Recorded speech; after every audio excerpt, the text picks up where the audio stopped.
Please silence your phones. And if you don't silence it, I like to play that good old music. 10 seconds. Oh, actually, we're good. Just turned 7 o'clock. Call to order the regular board meeting of July 14th, 2020 at 7 p.m.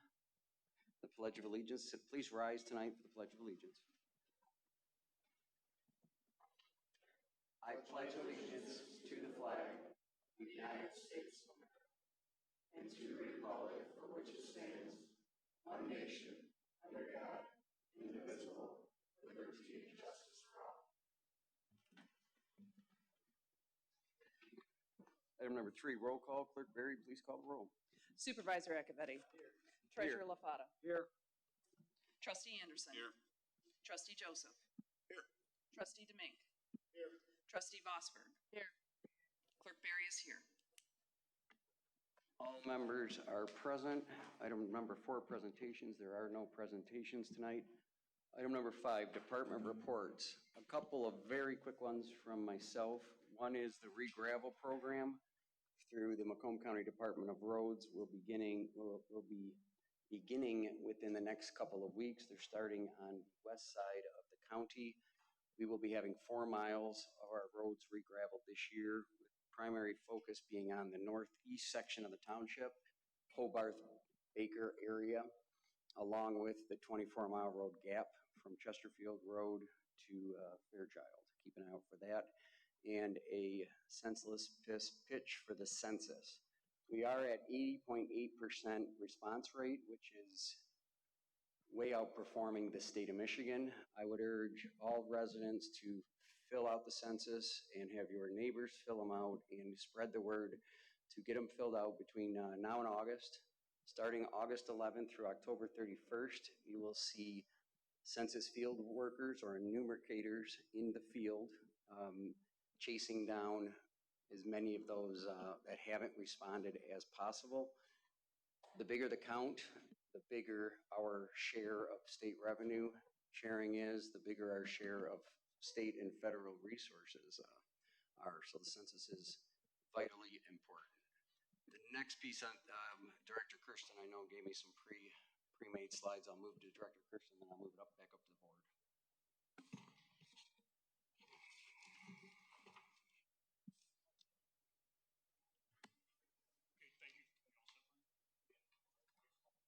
Today you received the Public Safety Department 2019 annual report.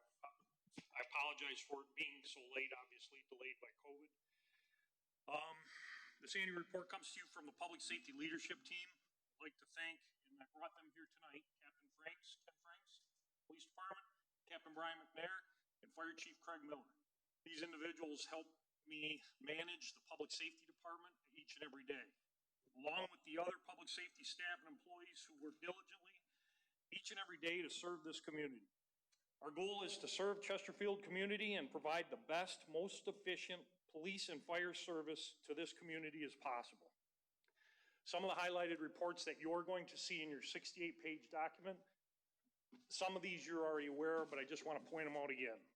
Fire station number 1 renovation is complete, under budget, and on time, and during the pandemic.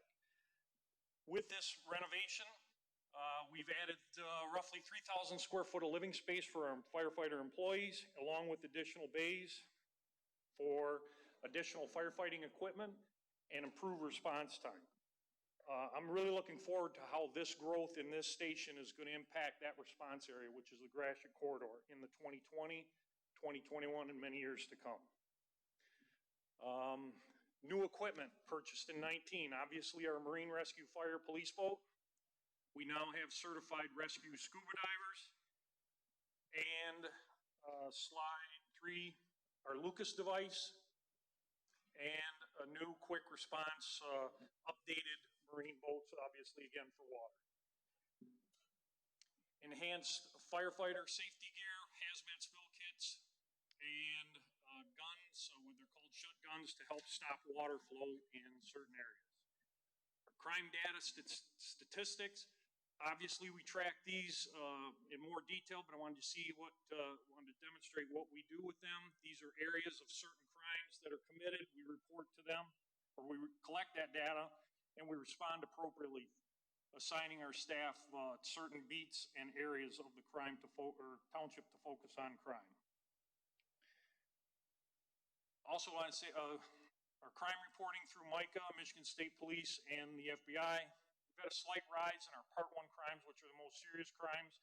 We hope that this is not a trend, but I want to stress to everybody, if you look at the numbers, we are a very, very, very safe community. Our violent crime rate is well below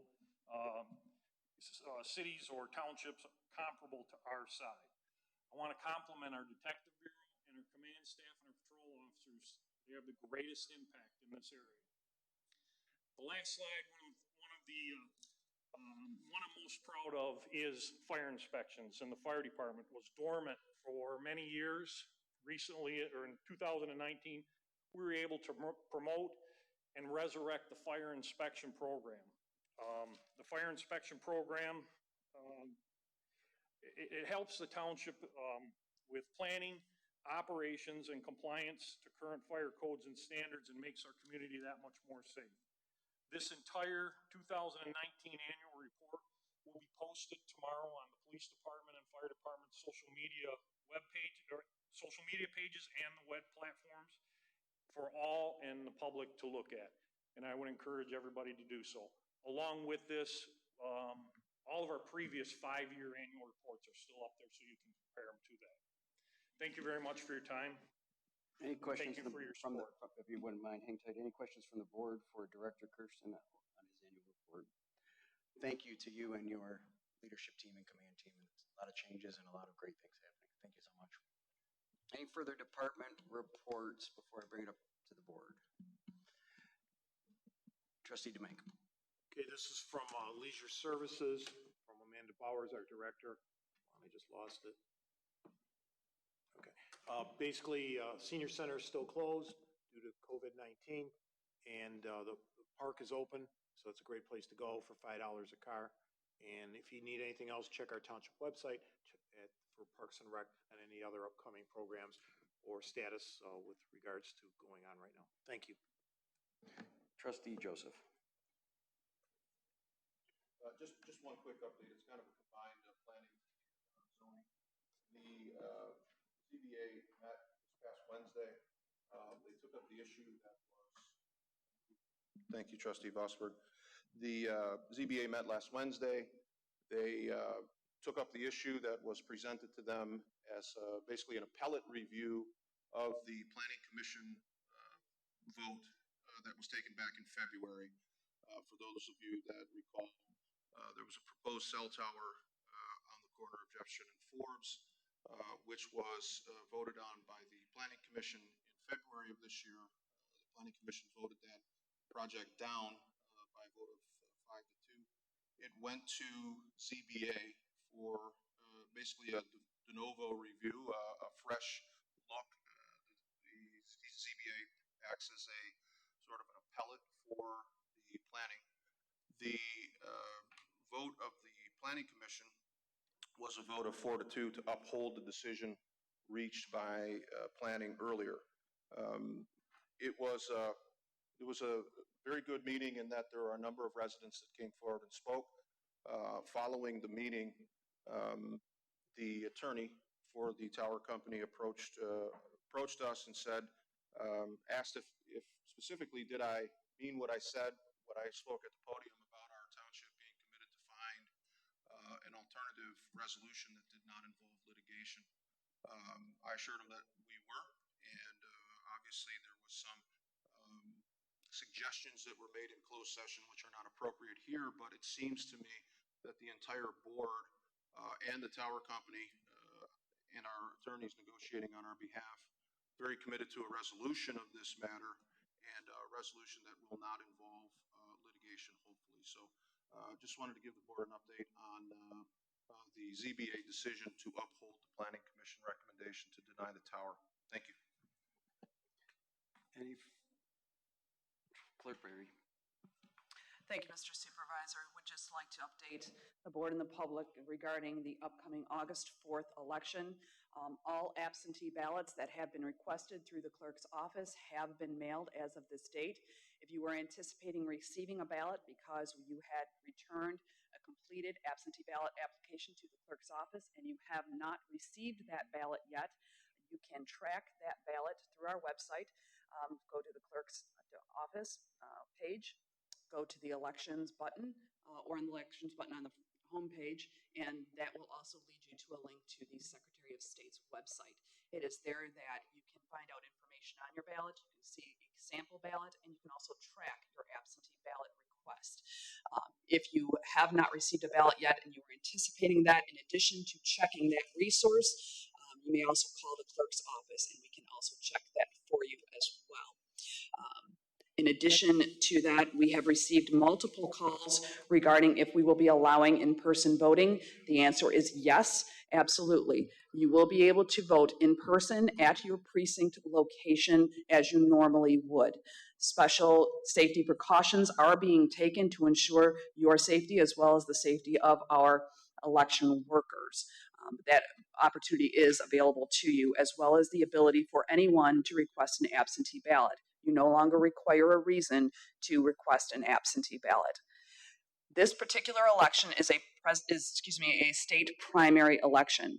And what that means, just to remind everyone, because we get this question every primary election, you must select your choices for your candidates from either the Republican primary choices or the Democratic primary choices. You cannot cross over. You cannot select candidates from both columns. You must select either from among the Republican candidates or the Democratic candidates. You cannot select from both. If you do, that will spoil your ballot in the partisan section, and your vote will not count in that section of the ballot. So please ensure that you select from either the Republican or the Democratic candidates. In the event that you believe you have already spoiled your ballot, if you have received your absentee ballot and then returned it to the clerk's office and you feel as if you have made a mistake, if you feel you have spoiled your ballot, there is a mechanism available for you to get a new ballot. Simply contact the clerk's office, make a request in writing, and we will be able to retrieve your ballot up to and including the day before the election, and you will be able to be issued a new ballot. There is a process that you need to follow for that, but simply contact the clerk's office and we will walk you through that process. In addition, in the event that you change your mind or you just don't need a reason to request a new ballot, you may as well do that. We have received that question as well. The clerk's department is open here from 8 to 4:30, Monday through Friday. In addition to that, the clerk's office will be open the Saturday before the election until 4 p.m. So you will have that opportunity as well to come in person in the clerk's office, and we will service any election-related requests. Thank you. Thank you. Seeing no further department reports, we'll move on to item number 6, the consent agenda.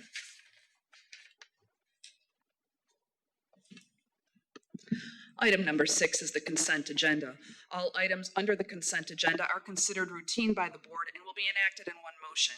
There is no separate discussion of these items. If discussion of any item is required by a board member, it will be removed from the consent agenda and considered separately. Public comments on the consent agenda items are permitted. 6A, approval of the minutes of the regular board meeting of June 23rd, 2020, and the minutes of the special board meeting of June 22nd, 2020. 6B, approval of the agenda with addendum if necessary. 6C, approval of the payment of bills as submitted by the Finance Department. 6D, approve a recommendation by Public Works to purchase meters and meter components from Ferguson Waterworks at a total cost of $13,394.72 from GL number 591-542-740-000. 6E, approval of the payment of bills as submitted by the Finance Department. That is a supplemental. Do I have a motion? Motion to approve the consent agenda. Oh, Mr. LaFata. Motion by trustee Support. Domingue, supported by trustee Vosberg. Discussion. I would ask that we remove agenda item B, for separate discussion, please. That's a revised motion, so would you? Okay, fine. We have a motion to approve the consent agenda minus item B, if you will amend your motion. I'll amend my motion. Excuse me, Continued excuse me, support. Mr. Supervisor. I'm sorry, I misspoke. It is agenda item C. It is the payment of bills. Oh. Sorry, not the agenda. That's fine. The first payment of bills or the second payment of bills? C, You want to pull 6C. I'm looking for a specific specific line item, so if I could defer to Treasurer LaFata. And in terms of the agenda item, am I looking at the agenda item C or agenda item E, Mr. Treasurer?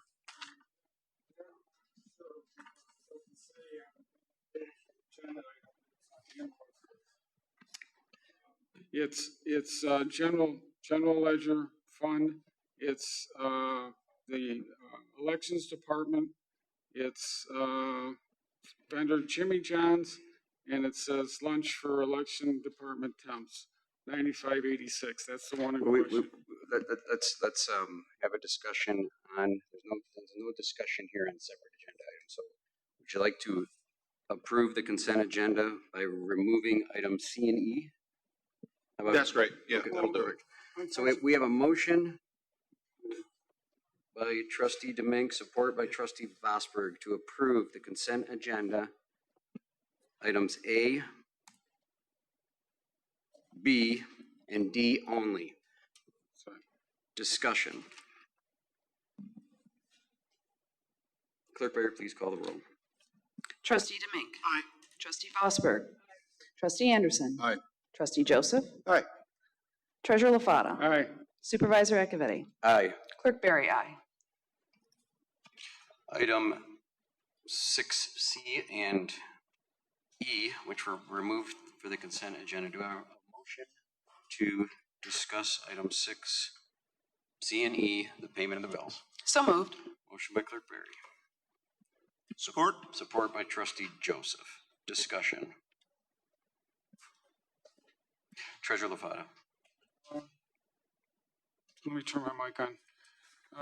We had an issue back in mid-May where we used township tax dollars to purchase food for employees. According to our purchase order requirements, food, and according to Michigan statute, food is not supposed to be supplied to employees, whether they're full-time or part-time.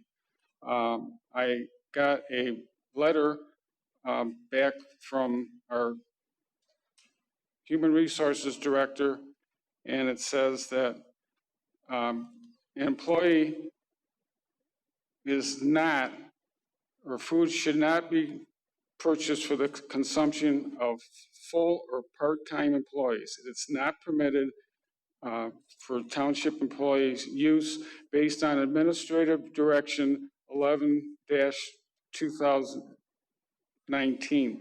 It does not represent the order or memorandum as a legal opinion.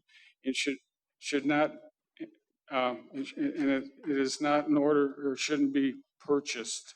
That was back then, and again, we have the same issue. Michigan statute specifically states that purchase of food is only permitted when residents are in and partaking thereof. So I'm thinking that this purchase really, I don't think is ethical.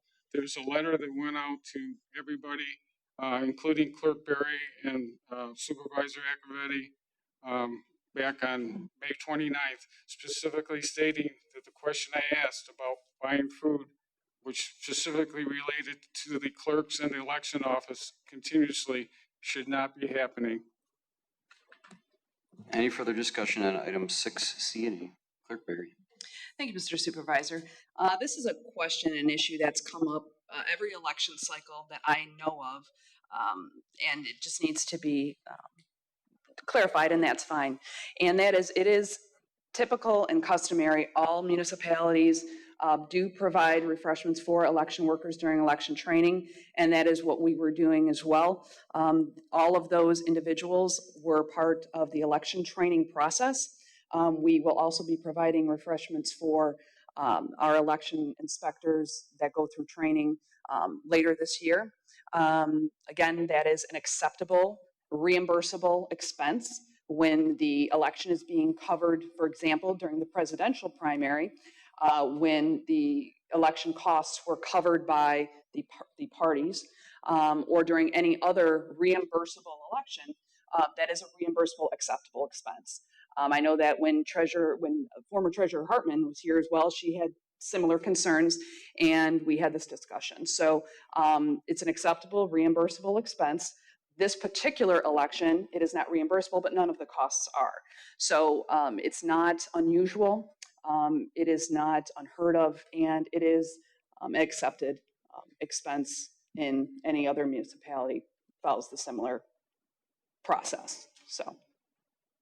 Any further comments from the board? Mr. Supervisor? Trustee Joseph.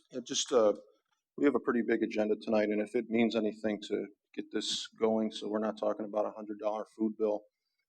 It keeps coming up because it keeps being violated. This is basically an annual problem. Previous treasurer, previous board members have taken the clerk to task for being generous with other people's money. Treasurer LaFata routinely brings in breakfast. I do it for my staff. Trustee Anderson, as an administrator, would bring in food for his staff. We pay for it. Just out of curiosity, I asked Treasurer LaFata what he estimates he's spent for refreshments for his team and others in the building. And the drawer sits at about a $5,000 expenditure. That's what he does. That's what I do. That's what Trustee Anderson does. But Clerk Berry is very, very generous with the residents' money. She's been told multiple times by multiple HR reviews that it's not appropriate. If she wants to provide refreshments, she should.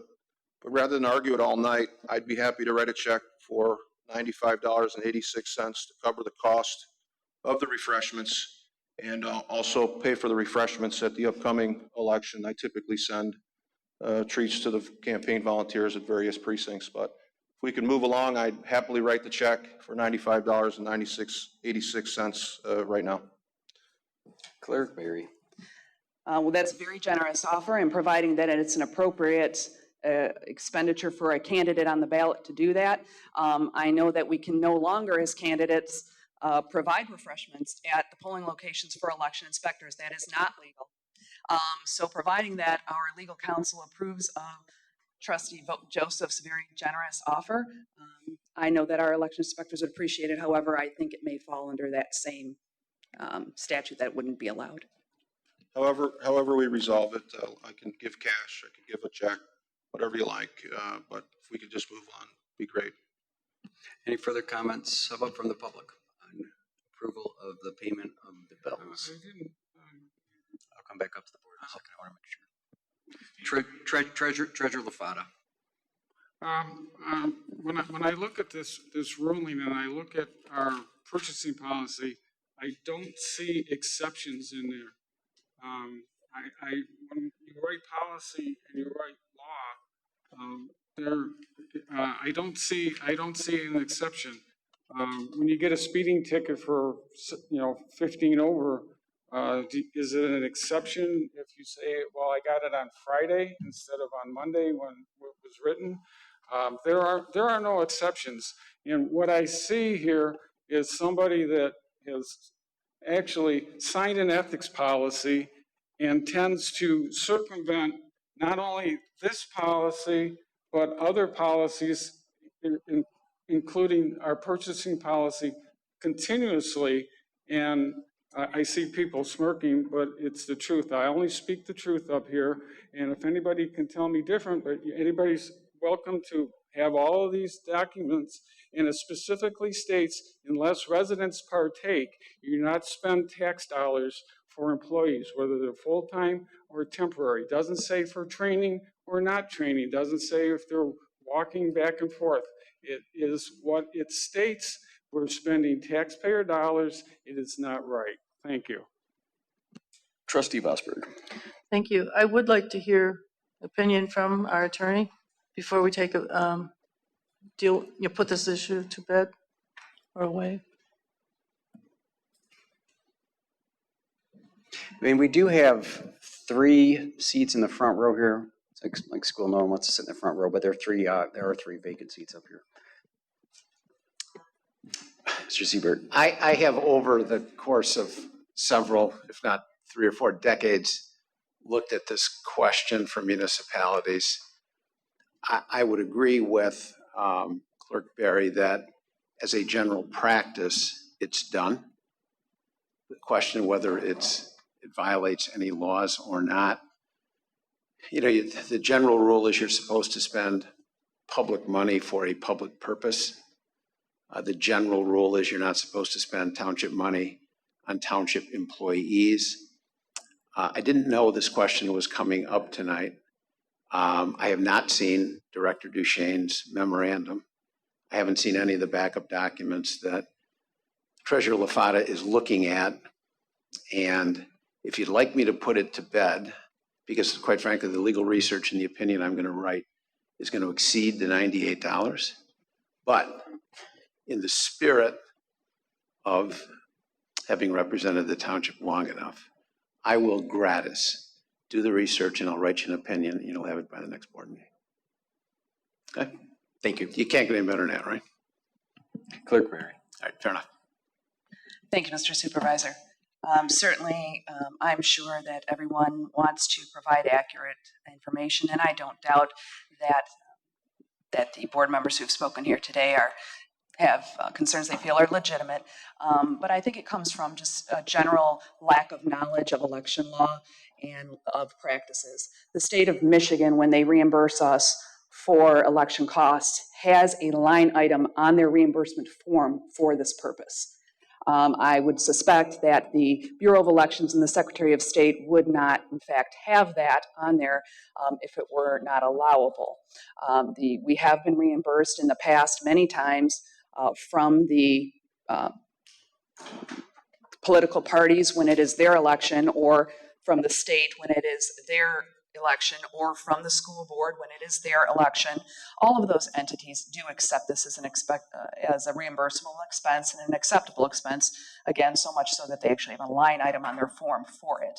So while I can see where the concern may come up, we are seeing right now in the midst of the situation that we are currently all in, that oftentimes we have state laws or state directives that in fact contradict each other. And this could be very well one of those cases. But I do not believe anything is inappropriate about it. Again, this is standard operating procedure in the area of elections. And you will find that every municipal clerk in the state of Michigan submits these same expenses. We all have them. And it is generally, again, accepted practice. And we have all received reimbursements in the past. Chesterfield Township has been reimbursed many times for this in the past as well. Motion by Clerk Barry, support by Trustee Joseph to approve items 6, C, and E, which together constitute the payment of bills. Clerk Barry, please call the roll. Clerk Barry, aye. Trustee Joseph. Trustee Anderson. Aye. Trustee DeMink. Aye. Trustee Vosberg. Aye. Treasurer LaFata. Aye. Supervisor Acciavatti. Aye. Motion passes. Item 7 is the regular agenda, 7A. Item 7A is to set a public hearing for the August 11th, 2020 regular Township Board meeting at 7 p.m. to hear comments concerning the estimate of costs to provide police and fire protection as determined by the Township Board, and also on the distribution of the special assessment levy for said police and fire protection. So moved. Motion by Trustee Joseph, support by Trustee DeMink. Discussion. Just clarification, Mr. Supervisor, is there what is the timeline for notification to the public for the public hearing?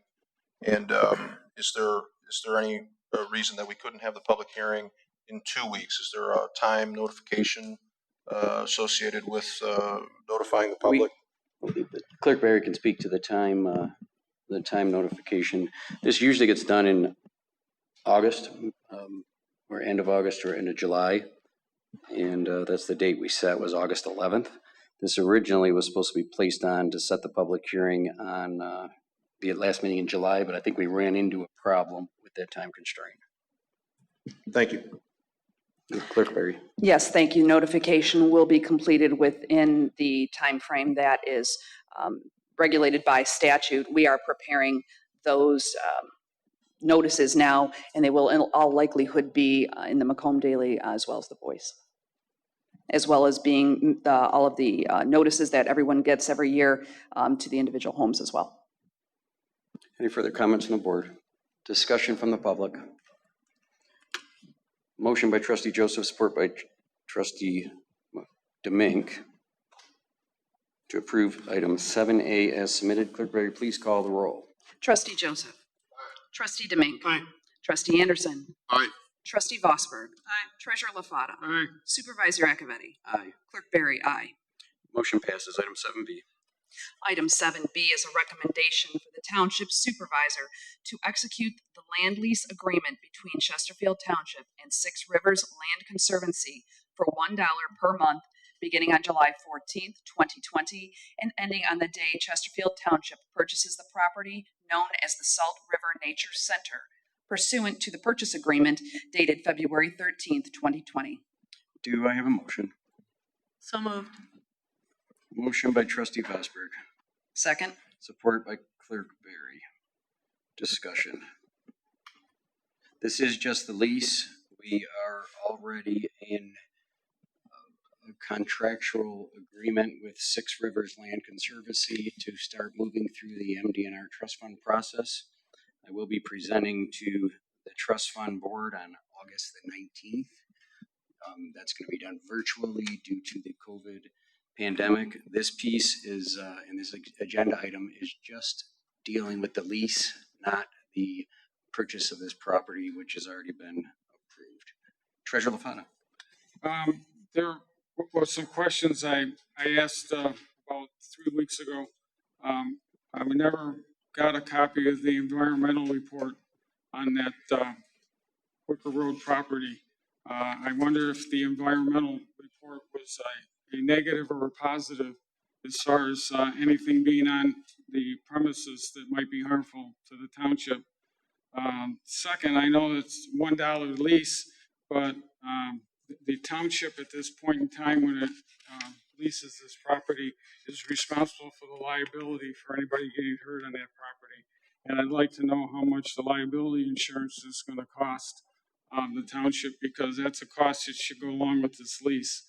I think that we need to have liability insurance. I'm almost sure if you check with our legal counsel that the township should have insurance on this property before it's used by the township. Also, I was alerted that the township had equipment out on that piece of property weeks ago, clearing sections of it when we didn't even own it, and I was kind of puzzled why. But I haven't seen the environmental. We were supposed to review that before the property was even purchased by Six Rivers. That didn't happen. There was a question of the purchase, why we wanted to pay 3.5% virtually when we could pay for that out of our general fund and save the interest rates. But it seems like this rushes forward and we don't answer questions, and I'm just trying to minimize risk, because liability is a risk to the township. Money's one thing, but environmental and liability insurance is a risk to the township. Thank you. Any further comments from the board? I'll answer those before I bring it up to the public. Phase 1 environmental done, phase 2 environmental done. A land conservancy is buying this parcel and holding it for our township. So those are done. The reports are available, and I'm going to have those emailed to you while we're here at this meeting. Ask that question. Just like all other township properties, the 64 we have, we call the insurance company, which Director Bauer has this information. She will add the number that this land to our list, and minimal to no increase in our liability portion. And we are here just discussing the lease, not the purchase of this that it's been going on since last November. And the last question, I believe, was how much to pay down. So we can, if you and I could have a discussion, I am more than willing, in the contract that we executed on February the 13th, allows the township to pay it off in full, or to let Six Rivers run its course. So now, as we move through the DNR trust fund process, this parcel scores very, very high for a number of reasons. It has development pressure, it has substantial Salt River frontage, and it has some amazing trees and outdoor wildlife that the DNR trust fund is very, very interested in. So the reason why the township doesn't buy it is because you can't get a DNR trust fund on property that you own. So hence, Six Rivers Land Conservancy, their mission is to preserve pieces of property just like this. So Treasurer LaFata, you and I can work through pretty much all those questions if we just sit down and talk. So any further comments? Maybe I'll turn it up to the public. Treasurer Anderson, or Trustee Anderson. Yeah, just, Mr. LaFata brought up some interesting points. I think that should be clarified. You mentioned some other things. And the question I have is, this was not on the original agenda. I was in here earlier today. It was not in the mailbox. It was when I came in for the other meeting. It was in the mailbox, and this agenda item wasn't in earlier. And I think there's a lot of interesting points that have to be ironed out here, and we should adjourn this to the next meeting. Those questions are asked and come back at that time. Any further comments on the board?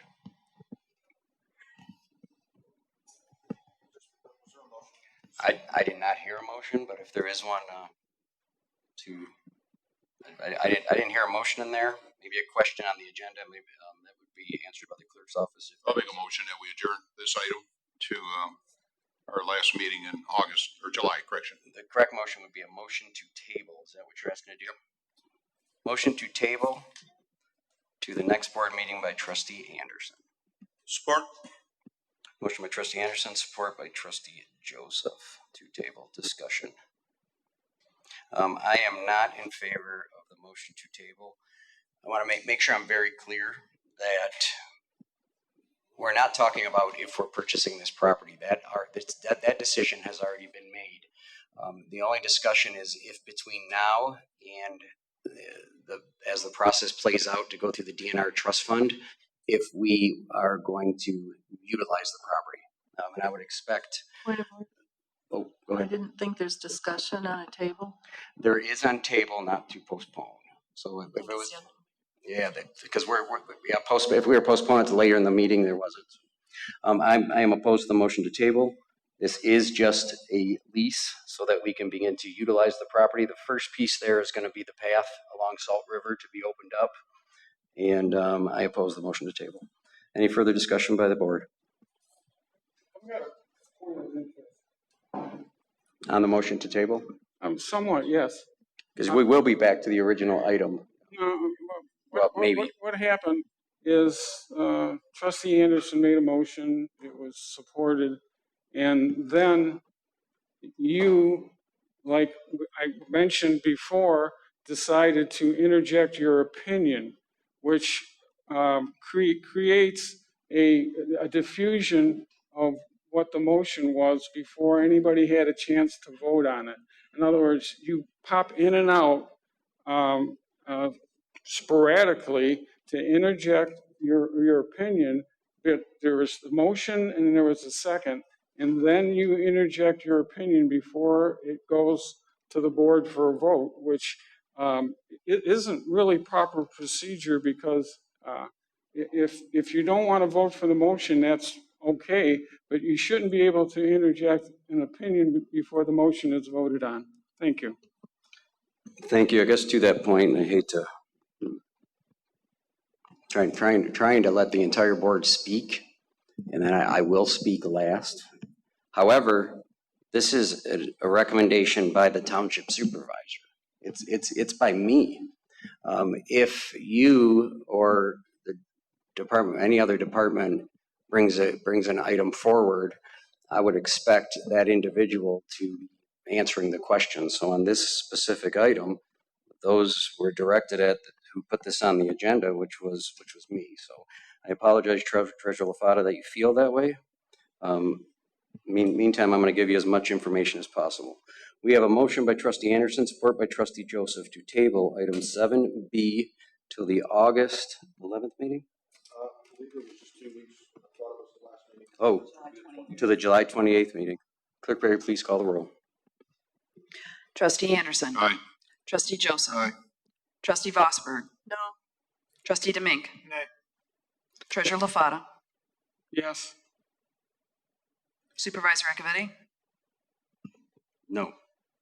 Clerk Berry, no. Motion fails. Item 7B. We're back to the original motion. Comments from the public again. We have a motion by Trustee Vosberg, support by Clerk Berry, to approve item 7B as submitted. Clerk Berry, please call the roll. Trustee Vosberg. Aye. Clerk Berry, aye. Trustee Anderson. Nay. Trustee Joseph. No. Trustee Demink. Aye. Treasurer LaFata. No. Supervisor Acciavatti. Aye. Motion passes. Item 7C.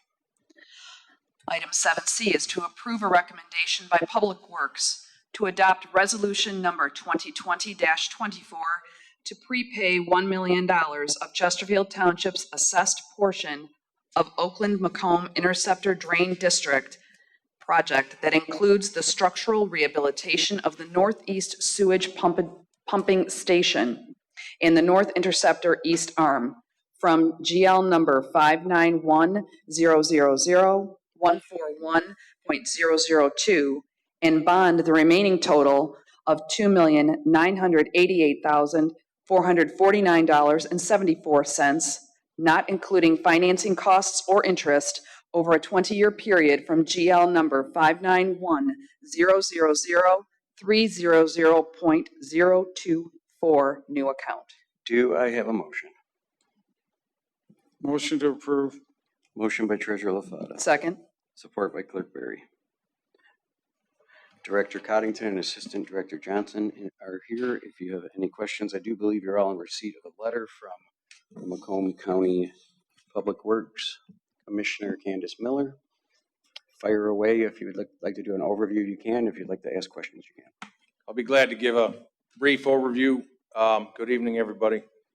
So this is a huge project that's going on in the sewer system. All the work is done outside of Chesterfield Township. It's a $100 million project. It's done on the interceptors that are way south of here, close to the Detroit border and inside the city of Detroit. These lines are monstrous, anywhere from 10, 11, and 17 feet in diameter sewer pipes that they're going to do a lot of rehab work. And on the sewer pump station, it's work that's necessary to do. All the stuff is getting old and worn out.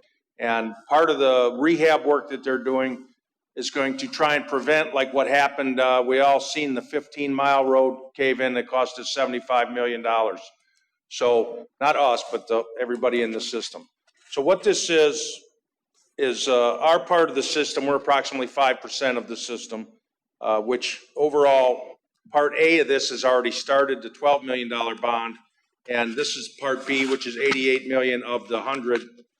And we've had meetings with the treasurer, with the accounting department, with our department, engineering, and we decided that we're comfortable with paying 1 million of this to be fair to the ratepayers of the township, and bond out the rest. And in essence, what this does over a 20-year period, it ends up saving us roughly $250,000 to $300,000 by paying the $1 million up front. In a short story. And we were all in agreement after crunching all our numbers that this is the way to go with this one. Any questions from the board? Clerk Berry. Just for the benefit of the public, Director, if you could be sure to let everyone know that this has not only been reviewed and recommended by our finance department and our finance director, but it has also been reviewed and, if you will, approved by legal as well. It has. Thank you. Any further comments, Treasurer LaFata? when it was reviewed, we went through the fund balance, which currently is about 14,470,000. We looked at the current expenses for the sewer department for the year, and it only made sense to use some of the current water and sewer users fund to pay part of this. Going full circle, Kevin has what it's going to cost an equivalent user over a period of a year and a quarter, so that the residents understand not only what the bond cost is going to be, but what the impact is going to be for them. So I'll let Kevin explain that. I know what it is, but it's more his party than it is mine. But we thought it would be a good idea to go the full circle so the residents understand what this bond issue is going to cost them. Thank you, Paul. So just breaking down the bond, if we did not do a down payment for this loan, for the next 20 years, it would cost the residents an additional $2.83 per quarter on their water bill. That's if we apply it straight to their fixed charge or their readiness to serve charge. It'd be $2.83 per quarter. By paying the $1 million, we would be knocking that down to $2.12, saving the residents 71 cents per quarter. And that's over the 20-year period of this bond. And this likely would start January 1, which is when this bond initially takes place. Any further, Trustee Joseph? Thank you. Mr. Covington and Mr. Johnson, if you can answer. When we sat down with the Water and Sewer Rate Advisory team, we started looking at scenarios a little bit different than this, but the disaster scenario if we had a major problem, and trying to structure the water and sewer rates to reflect a certain dollar amount, maximum, minimum in the enterprise fund. And, the scenarios are endless. So I know your team did a lot of work looking at, do we pay up front $1 million, $1.5 million, $500,000? And is there any thought to taking that process now that, you exercise this nearly $4 million expenditure, you work out a down payment bond scenario, and taking that a little bit further and drafting policy that says, if we have an emergency in the township and the emergency is at a $2 million mark, we're going to pay half, or we're going to pay, so that we're prepared. Is, this one is semi-planned in that, you got some notice and some time, but, there are instances when you won't get that opportunity. It'll just be you have a major problem, on a Monday, and what are we going to do on a Friday? So preparing, for war, time of peace, like what are we doing, and is the exercise that you were on with this problem something that we could do to establish a policy as it relates to the enterprise fund, in general? Well, we look at the overall balance of the fund, and we look at what we have proposed to do in the next 1 year, 2 years, 3 years, 5 years. And that's kind of how we try to run our balance sheet. We want to be able to keep doing projects. We need to keep working on the infrastructure and replacing stuff. So, I don't know if I'm answering you exactly what you're looking for, but we're comfortable doing this. If we make a resolution in the future of something like that, but we want to keep the fund healthy so we can deal with these kind of emergencies or whatever. And by the way, we didn't get a lot of notice on this. We did know it was coming, but the deadline was pretty short on your decisions on whether you want to pay it up or not. I do feel as well this exercise will prove helpful in the future, working with finance, and if the treasurer, whoever wants to be involved from the board, if it be Dan or Cindy as well, we could probably sit down and create that plan of what is that threshold of when we hit a certain Threshold. The threshold that we enact the bond or pay cash. I'm sure we could definitely talk with finance and create that plan and incorporate that into our budget every year as a backup plan with our budget. Perfect. Thank you. Any Trustee Vosberg? Thank you, Mr. Supervisor. Just following along that same line of questioning, this is something that did I understand you that you didn't know this was coming this soon, but you knew eventually we would be getting billed for this? We knew for at least 6 to 8 months that it was coming, but when they offered us the opportunity, it was a very short window, one meeting. Okay, all right. And how many additional expenditures like this do you expect? I think with the new county public works commissioner, I think she's doing some more proactive type of repair work than what we've been used to.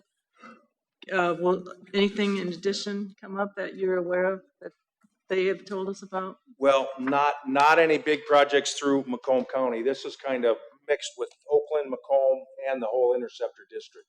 But right now, I'm not aware of any other big project that she's doing that she hasn't already budgeted for. Okay, thank you. Any further comments from the board? A quick, maybe a background statement, and then I'll have a question maybe or I will have a question at the end. So Chesterfield Township has got about 230 miles of sanitary sewer, approximately. That is all Chesterfield. Last year, or I guess 2015 and 16, it felt like it was last year, but we all experienced the sinkhole on the mid, which was the Macomb portion of the district. So all of our sewer eventually runs to Detroit. We own all of ours, then it starts flowing into combined pipes. The first is the mid, and that had substantial repairs during the collapse and substantial improvements under Commissioner Miller. And that did come to the board last year in a multiple of ways. So now as that sewer flows south, it's no longer just Macomb County's 11 communities, but it joins with Oakland counties, and I believe they have 22 communities. And the pipes get bigger, deeper, and more expensive. Eventually it hits the Detroit line right around 8 Mile. And this piece that's my question. This piece is from that 8 Mile, which I believe is called the East Arm, south of 8 Mile, toward the treatment plant. And nobody else's sewer besides Macomb's through the mid and Oakland's flows through this pipe. That's correct. None of Wayne County's sewage runs in through this pipe. So I would anticipate there is going to be another one of these, either in 2021 or 22. It's going to be a fraction of the size of this project. So I wouldn't anticipate too many more of these. This is clearly the biggest one, and I support the breakdown that we put together. Treasurer LaFata was very instrumental in that, and paying $1 million out of the fund and financing the rest. The timing of it was the county's going to be selling bonds ASAP, so they need an answer by July 22nd, and that's why the timeliness came, and that is to get the bond rate, which I believe is 2.25%. So is that the question in there was, is it that East Arm? Is this south of 8 Mile? Yes. It's that section. Yes. Thank you. Any further comments from the board for round two before I go to the public? Any comments from the public on this one? Motion by Treasurer LaFata, support by Clerk Berry to approve item 7C as submitted. Clerk Berry, please call the roll. Treasurer LaFata. Aye. Clerk Berry, aye. Trustee Anderson. Aye. Trustee Joseph. Aye. Trustee Demink. Aye. Trustee Vosberg. Aye. Supervisor Acciavatti. Aye. Thank you. Motion passes. Thank you. Kevin, you might as well hang tight for a second. Item 7D. Item 7D is to approve a recommendation by Public Works to move to a digital safety data sheet web-based program from Velocity EHS at a cost of $2,989 per year for 3 years, totaling $8,967. The cost will be distributed evenly between GL 101-265-801.000, 205-301-801.000, 205-336-801.000, and 591-441-801.00. Do I have a motion? So moved. Motion by Trustee Joseph. Support. Support by Trustee Demink. Discussion. All right, so for this item, just a quick recap on this. So every year or every couple of years, DPW tries to be very proactive. And instead of waiting for OSHA to come knock on our door, we call and invite them in to ask them, what are we doing? How can we improve to make sure we're on top of our game all the time? One of the mainstays of this is the SDS sheets. They used to be MSDS or Material City Data Sheets. Now they're just SDS. But each location has to have one book located somewhere in your building, and every employee has to know where it's at. And along with that, it's paper copies that have to be updated, manually on an annual basis. When you buy new product, typically a sheet comes with it, but you don't always buy new product. And if some product is 4 or 5 years old, we have to go out on the websites and look up on these sheets to make sure they're up to date. So it's very time consuming, and it can be unsafe if things change. So the beauty of this is instead of having just one location for these books, this will allow us an online website where all the departments can log in, put all of their chemicals on this website based on their department, and then we can create or at least our anticipation is to create a QR code laminated every 10 feet throughout the building. So instead of having one book in one location, we can have a QR code around the entire building. So if there's ever an emergency, you just put your phone up to the QR code, it takes you to the website, and you can scroll through all of your chemicals to see what's going on in an emergency. So it'll save us a lot of time, a lot of effort. I did speak with Chief Miller on this. We did a presentation with him and Director Sonnenberg. They were definitely on board with this program. It's very easy to use, very user-friendly. With the 3 quotes, I know there was one that was less expensive. That one does not have a database that you can sort through. It's basically you upload your sheets and that's what you have. This Velocity EHS has a database that you choose from, and they automatically update it based on that exact, making sure you have the correct SDS sheets and things of that nature. So it has a database we can select from. They automatically update it for us on a daily basis if we want, and no extra charge. But this will be a great tool that all departments can use in all the buildings, and we can have these codes throughout every building wherever we desire to keep this as safe as possible and up to date to avoid any kind of fines from OSHA. Any questions for Assistant Director Johnson? Treasurer LaFata. I'm familiar with material data sheets and SDS from manufacturing plants. Maybe you could walk me through the process a little bit, because in the reading it says that we're going to take the SDS sheets and we're going to transform them onto a laminated sheet and put the sheets throughout the building. One of the questions I have, we purchase a new product, we get a new SDS sheet, all these sheets have to be updated at that point in time.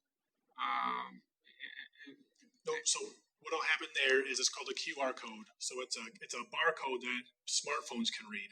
So all it is it's a website. So that website is always updated. So all it's going to say is if we had a QR code for our township website, we can post everywhere. We can update our website, but we can still get to it through that QR code. But it has to, in other words, but we bought a new chemical this week, and we have an SDS sheet. Yep. And we have a laminated sheet that's posted around here. It doesn't have that chemical on there. What's the process for updating these? Is it as soon as we get a new chemical that comes with a new SDS sheet? Yeah. So the list of the chemicals will be on the website. So like I'll go on at my office, type all the chemicals in. It'll be on the website.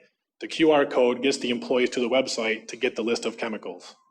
So there's no need to update the laminated sheet because that just gets you to the website to access our database. That's all that QR code does. It's kind of like putting www.chesterfieldtwp.org on the website. I understand. It's that simple though. Yeah. I mean, usually, like eye wash stations and everything else, it tells you if you get a certain chemical in your eye, your SDSC tells you to flush it with water for so long. Right. Go see a doctor if you took it internally and all this other stuff. So between the time somebody actually gets in touch with whatever this chemical is in certain parts of their body, somebody's going to have to go to a website to find out what to do.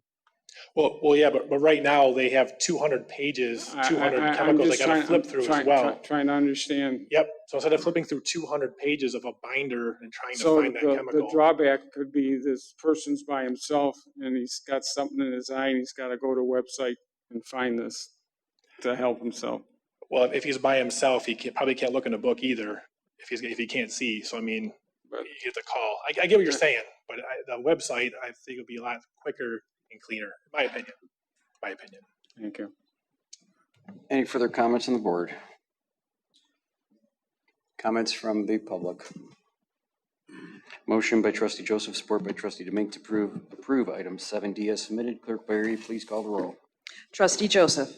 Aye. Trustee Demink. Aye. Trustee Anderson. Aye. Trustee Vosberg. Aye. Treasurer LaFata. All right. Supervisor Acciavatti. Aye. Clerk Barry, aye. Motion passes. Item 7E. Item 7E is to approve a recommendation by Public Works to move forward with the planning stage of the 2020 sanitary sewer CCTV and cleaning project by utilizing the services of Anderson, Eckstein, and Westrick at an estimated design cost of $16,031.85 from GL number 591-541-801-000. Do I have a motion? Motion to approve as stated. Motion by Clerk Barry. Support. Support by trustee Vosberg. Discussion.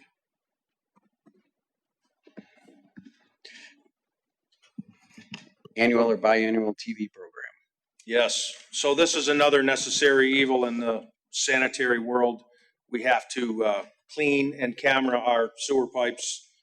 We try to do the whole township in a cycle of 10 to 12 years, and this is part of the cycle. But we're just asking for tonight is the design portion of this for AEW, who out of our 3 engineers on staff are the lowest qualifies for this type of job, and it's going to be the most efficient for us financially to work with. So this is for them to design it and put it together, and we're going to try and clean about 117,000 feet with this project after we get it designed and approved. Questions from the board? Treasurer LaFata. There's a preliminary estimate on here. Are these unit prices somewhat consistent with the ones that were in the SAW grant for pipe sizes that are going to be? I can't honestly answer that without looking at them. Let's see the page. All right. Any further questions from the board? Comments from the public? Motion by Clerk Barry, support by trustee Vosberg to approve item 7E as submitted. Clerk Barry, please call the roll. Clerk Barry, aye. Trustee Vosberg. Aye. Trustee Anderson. Aye. Trustee Joseph. No. Trustee Demink. Aye. Treasurer LaFata. No. Supervisor Acciavatti. Aye. Thank you. Motion passes. Item 7F. Item 7F is to approve a recommendation by Public Works to adopt the meter size methodology and updated fee structure that was proposed in the connection fee study that was presented by Hubbell, Roth, and Clark, Inc. at the special board meeting on June 22nd, 2020. So moved. Motion by trustee Demink, Support. support by trustee Vosberg. And I will give a quick overview on this. We were all at the special board meeting on the 22nd. I did have just a couple quick slides up on the screen. I know we're not going to go through them, but if we did want to back up and go through them from that special board meeting, which is available on our website, couple hours long, and a whole lot of information on this, and all board members were present. So I'm going to just fly through these 4 or 5 slides that were included with that special board meeting. Director Coddington and Assistant Director Johnson are here for questions. Yep, so with this study, basically it captured 2 main things. Number 1 was our methodology in terms of how we calculate fees. We currently use capacity unit factor, which simply means we use the building size in order to calculate fees. we are changing to a capacity charge, which means we are charging based on your usage of our system. So the more water, the ability of water you have to use, the more you will charge, or more you will, more fees you will pay. Which we felt is which is the fairest way to do it, because that way you're actually using the system. So it's only fitting that you pay your fair share for your use of the system. Within this meter size methodology, so it's basing it on meter size. So if you have a 1-inch meter, so many gallons can come out of that meter. So that's what you're paying for, is the usage, the maximum that can come out of that meter at any time. So if your building goes from 1,000 square feet to 100,000 square feet, that doesn't really have a bearing, because that 1-inch meter still has the same amount of water that can come out of it. So the goal is to go on by capacity and how much you can use within our system. So along with that, we had an updated fee structure with the updated fees that were a part of that. The study that you guys saw there, they're also in this packet as well for everybody to view. The newest thing that goes along with this is we are eliminating the privilege fee and the what's the other fee? Front benefit. Front benefit, thank you. And we are starting with the capital charge. So that's combining those into one. So what we're doing is we're taking those charges, combining them into one, and that's going to be everyone's fair share of tying into the water and sewer infrastructure to pay their fair share of capital improvements. Along with that, the second part of this was also to kind of really sit down and go over the how to handle the management of revenue, which was, do we take these funds, still put them in the one pot, or do we break them apart to separate them from, water rates, things of that nature? So we kind of started a discussion on the 22nd. These are two separate items, so we didn't really want to tie them together and hinder this entire process. So we felt a good start was to adopt the meter size methodology, so we can get that moving forward and start with the ordinance changes to get that at least methodology in our system and up and running. And then we can continue the conversation of how we want to handle management of revenue moving forward. That'll be an ongoing conversation we can have. In speaking with Attorney Siebert just this evening, the initial intent was to have all the ordinances at the next board meeting on the 28th. But given the potential time crunch he's having right now, and us making sure that we're going thoroughly through it, we may end up making this actually at the August 11th board meeting. So while it does say in here July 28th, it may end up being August 11th. So just to make you aware of that, but we are excited to move forward with this and really making this a lot simpler, easier for people to come into our township with their businesses and calculate their fees prior to entering our system. Trustee Fosberg. Thank you. I support this. I was at the meeting too where this was explained to us. We had a number of applicants that people had already, businesses that had already applied were identified that might see significant changes. Were those companies notified? We had the discussion that it might, in fairness, might want to point some of that out to them. Has that happened yet? Maybe I'll let them take a shot at it, so I don't get myself in trouble over here. So what's going to happen with that was, depending on what agenda item these ordinance start, either the start date of these fees will be either October 1st or November 1st. So once if you guys approve it this evening, what we figured to plan on doing going forward is we'll have that date kind of in effect, and any projects that either haven't paid yet or are doing business moving forward, we'll give them the option of, look, with our current methodology, your fees are this, the new is this, do you want to pay now or pay later? And they have the option going either way, so we're going to be as fair as we can to everybody, so we're not trying to, unfairly charge them or anything of that nature. Sure. And we just don't want, if I were a business owner applying for something like that, I wouldn't want to know if had I waited one more month, the price could have changed significantly in my favor. Correct. Or had I applied for the permit earlier, a month earlier, yes, it would have been less. So, okay, yes. Thank you. Clerk Barry. Thank you, Mr. Supervisor. And Trustee Vosper kind of touched on the same issue that I was going to ask as well, because that was a topic of discussion during that meeting. I think that I as well very strongly support this item for a long time, this has been an issue and something that has come up from time to time that we've had to discuss with legal counsel and so forth. And it's about time that we have remedied the issue. And I'm very satisfied with the incredible efforts put in by Hubbell, Roth, and Clark to cover pretty much every possible contingency and every possible option.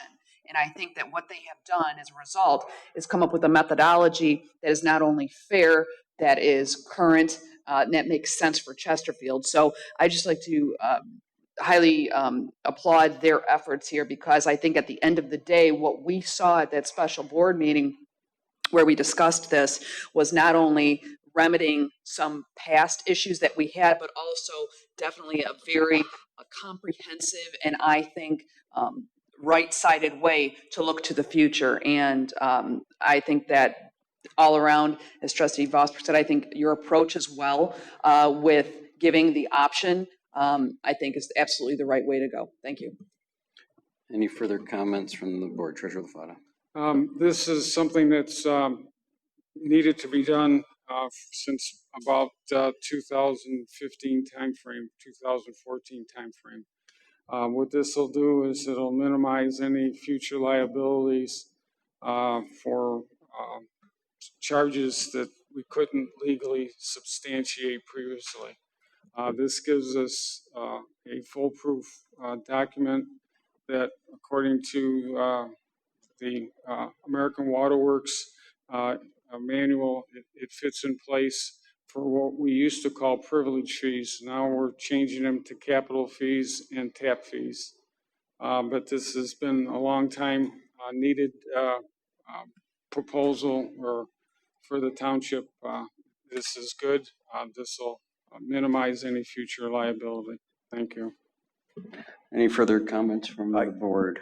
I just wanted to say that if the board does adopt this, I figure all the fees, and I will reassure you that every project will get notified both ways, whether they come now or later. But I didn't want to do any of that until you guys accepted it. And I'm going to give them every fair chance to do the right thing. So we're not going to sneak up on them at the last minute. They're going to know exactly what's going on. We kind of made our expectations pretty clear at the last meeting, or at least I did, that what we're doing here is unraveling 40 or 50 years of policy that we've had. And it's going to take some time, a lot of ordinance amendments, a lot of analysis and communication, with the end goal of having a methodology that is not going to get us the community into legal trouble, and to make it a heck of a lot more efficient than the model we have right now. And based on meter size and water use is makes a whole lot more sense than size of building and use. Jamie with HRC laid that out very, very well. But I'd say to Trustee Vosberg, your question, we're going to proceed very thoughtfully, very slowly, because it takes and laying every option out there as we transition from a policy that's decades and decades old. Any comments from the public on item 7F? Motion by Trustee Demink, support by Trustee Vosberg to approve item 7F as submitted. Clerk, please call the roll. Trustee Demink. Aye. Trustee Vosberg. Aye. Trustee Anderson. Aye. Trustee Joseph. Aye. Treasurer LaFatta. Aye. Supervisor Acciavatti. Aye. Clerk Barry. Aye. Motion passes. Item 7G. Item 7G is to approve a recommendation by Public Works to purchase a concrete dump trailer from Ron's Trailer, Inc. at a total cost of $7,895 from GL number 59100014000. So moved. Motion by Trustee Joseph. Support. Support by Trustee Vosberg. Discussion. So there's a picture of it up there. This is basically a well-needed tool that we need. We do a lot of small concrete repairs, and we have to order concrete for, and we're just getting beat up on the delivery charge for ordering the short loads they get you every time. This is going to make our life a lot easier. We can back it right in to repair driveways, sidewalks, such, and all the repairs that we have to do on our water and sewer repairs. It'll make our life a lot easier. We're utilizing an old dump trailer right now, and it's just, it's very hard, and this will make our life a lot easier and save us money. It'll pay for itself in a short time. Comments from the board? Questions from the public? Motion by trustee Joseph, support by trustee Vosper to approve item 7G as submitted. Clerk Berry, please call the roll. Trustee Joseph. Trustee Vosberg. Aye. Trustee Anderson. Aye. Trustee Demink. Aye. Treasurer LaFata. Aye. Supervisor Acciavatti. Aye. Clerk Berry, aye. Motion passes. Thank you all very much. Are you done for that? Is that it for the night for you two? Item 7H. Item 7H is recommend the Township Board of Trustees to authorize engineering design services to Spalding DeDecker for the Township Hall Bridge reconstruction in the amount of $38,570 and for the Township Hall drives and parking lot paving rehabilitation in the amount of $26,950. Do I have a So moved. motion by trustee Demink, Second. support by clerk Berry. We do have Mr. O'Connor and Jeremy with Spalding DeDecker. Actually, Scott Eisenberg with Spalding DeDecker. Oh, Scott. And he's there specifically to speak about the bridge reconstruction aspect of the project. Questions for Treasurer LaFata? There's two different proposals here. One is to replace the wooden decking, and the other one is for more permanent replacement of cement. I'm looking at the two different costs and the lifetime expenditure. The one for replacing the wooden decking, which is just the top surface, is roughly $530,000, including project work and engineering. It's good for 40 years. The concrete permanent replacement is, including $80-some thousand for engineering, is $949,920, good for 80 years. Looking at the failure report, it says that the failure could have been caused by an overloaded truck. It says that there's flexibility. It says that there's rotten wood and some other issues. The current decking and the design that I looked at that was AEW's originally, I have a copy of that Mitch gave me. We're going to replace the current decking with almost the same decking before. The current design and the current wood bridge was only functioned for 26 years. So I'm kind of trying to understand that we have a failure. The failure could have been caused by a truck. I can understand that. And we're looking at replacing a bridge that is subject to, with wood again, with the same thing, that is failure to possibility of another truck, because in the future we might be looking at maybe a senior gym or a youth center or something else to be constructed on this site in the future based on the residents' wants. And when I look at the difference in the cost, if you look at 40 years at $529, and at the end of 40 years we have to replace this bridge all over again. If you go to the U.S. Department of Inflation rates, and minimum average at 1.5% per year, to replace that bridge 40 years from now is going to cost $949,000. So you're going to get 8 years of a wooden bridge for $950,000 plus another $529,000, which is $1,476,000. In lieu of, if we put a cement bridge in there, that probably wouldn't. And the other thing is it says that it needs to be properly maintained. And I don't know what the cost of maintenance is, and I don't know what that is because it hasn't been explained. But if we go with a permanent structure that's going to take a little bit longer, which I can understand, we can use the current bridge that we have for the temporary bridge, which is going to save a lot of money. And in the long run, the residents are going to be farther ahead. We're going to eliminate the risk of the failure, because there's no way to negate or minimize the risk of a truck going over that bridge. There's no way of minimizing the risk of the new wood we put in there from rotting. So if you look at the math tells us that this isn't a good option, that we should be looking at a permanent cement bridge. Thank you. Just real quick, the existing wood deck is 16 inches thick. The proposed wood deck that we replace it with would be 22 inches thick. So it would be a thicker wood deck than the ones out there placed on the same abutment. So you would get additional strength and life out of the, the beefier cross section. And then Scott can speak to the. Yeah, but still good for 40 years though. Well, 40 years is a number. 80 years is a number for the concrete bridge. Well, they're not guaranteed. They're not written in stone. And 40 years was the number for the current one, and we got 26. So. Any further questions from the board? Mitch indicated that there would be some additional elaboration on the. I like the idea. I get 40 is a number, 80 is a number. One's twice as much as the other. And the math, as explained by Treasurer LaFata, is kind of broken down. And I'm just wondering what the downside of, aside from the upfront cost, have we evaluated, the cost benefit of both, and why are we arriving at wood versus a long-term solution, permanent solution, I guess?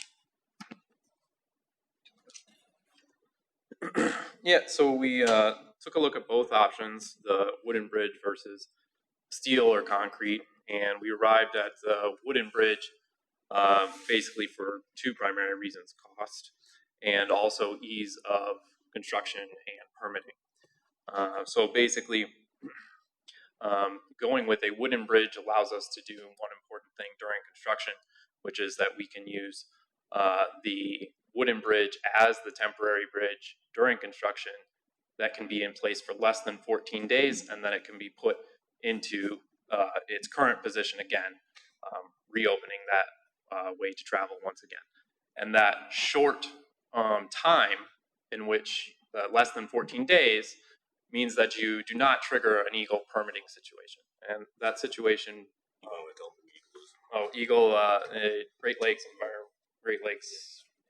the environmental permitting agency for the state. So if you can have a temporary bridge for less than 14 days, you do not have to go through a significant effort for permitting. Essentially, you would have to permit your temporary bridge as a completely new bridge, which means you have to go through hydraulic modeling, you have to go through a much longer permitting scenario, and in the end, that's a lot of headache, and it potentially can lead to other issues since you are bordered by a FEMA regulated stream just downstream.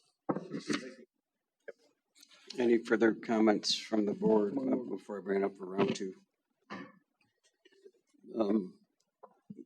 Question from me, Mitch.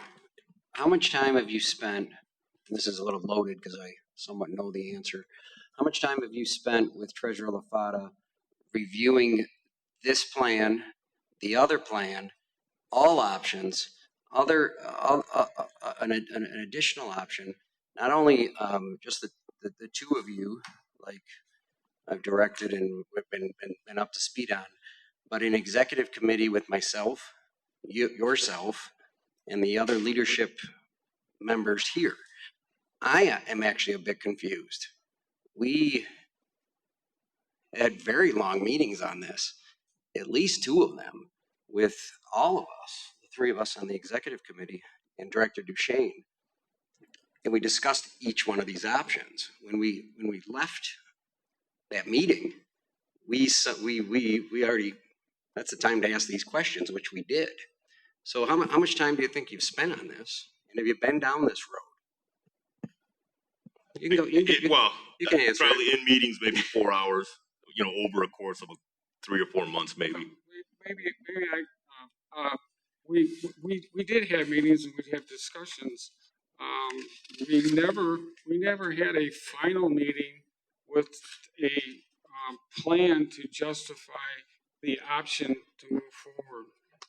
Whether it was based on cost or feasibility or risk. We never had that meeting. That meeting was made somewhere else other than my notification. No.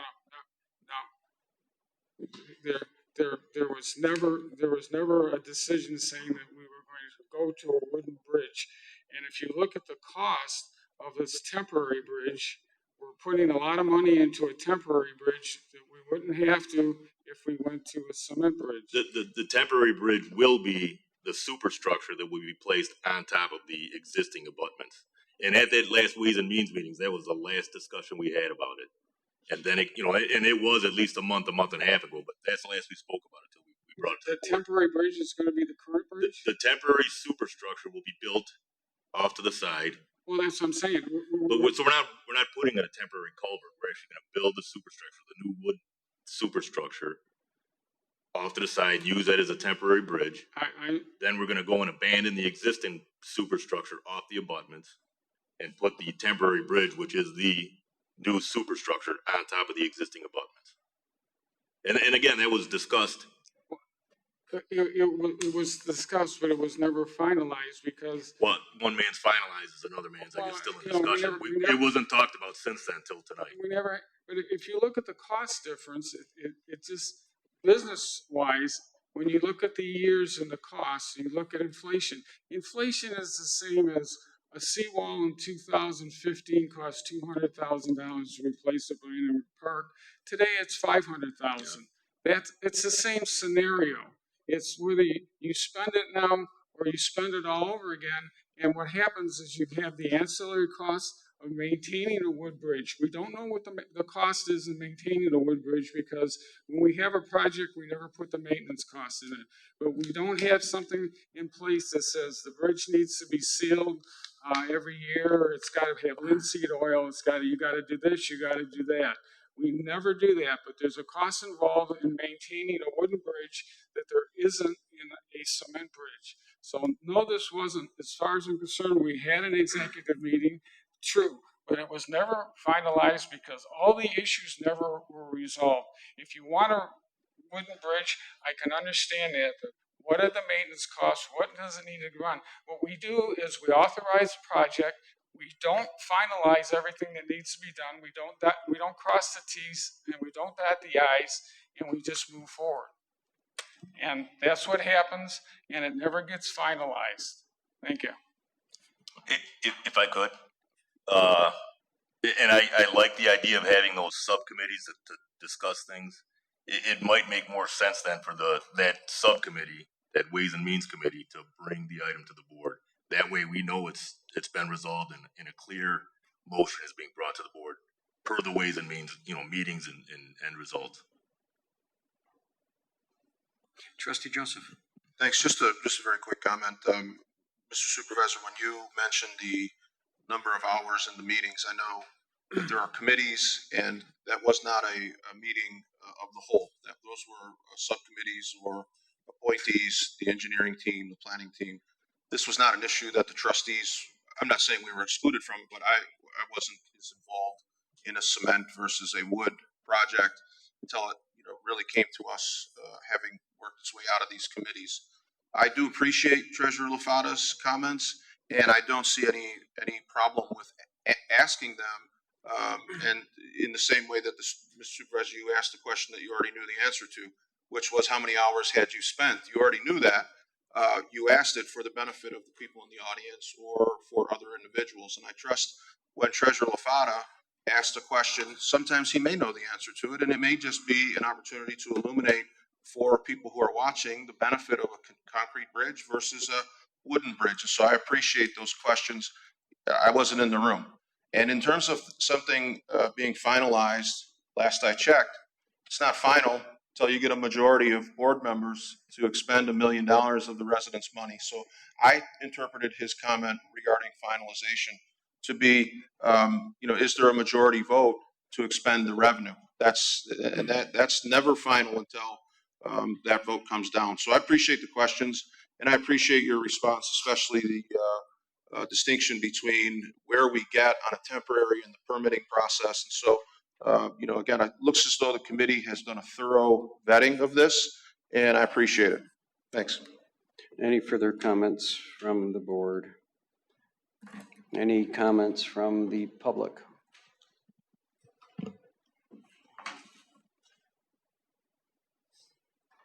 Joe Kadich, I live on Sutton. I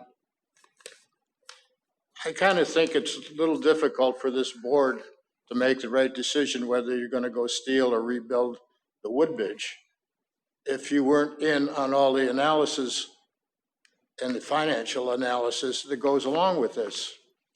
To come here as a board right now and say, yeah, I'm going to go for wood without having a reason why or why you shouldn't go with the steel doesn't make enough sense.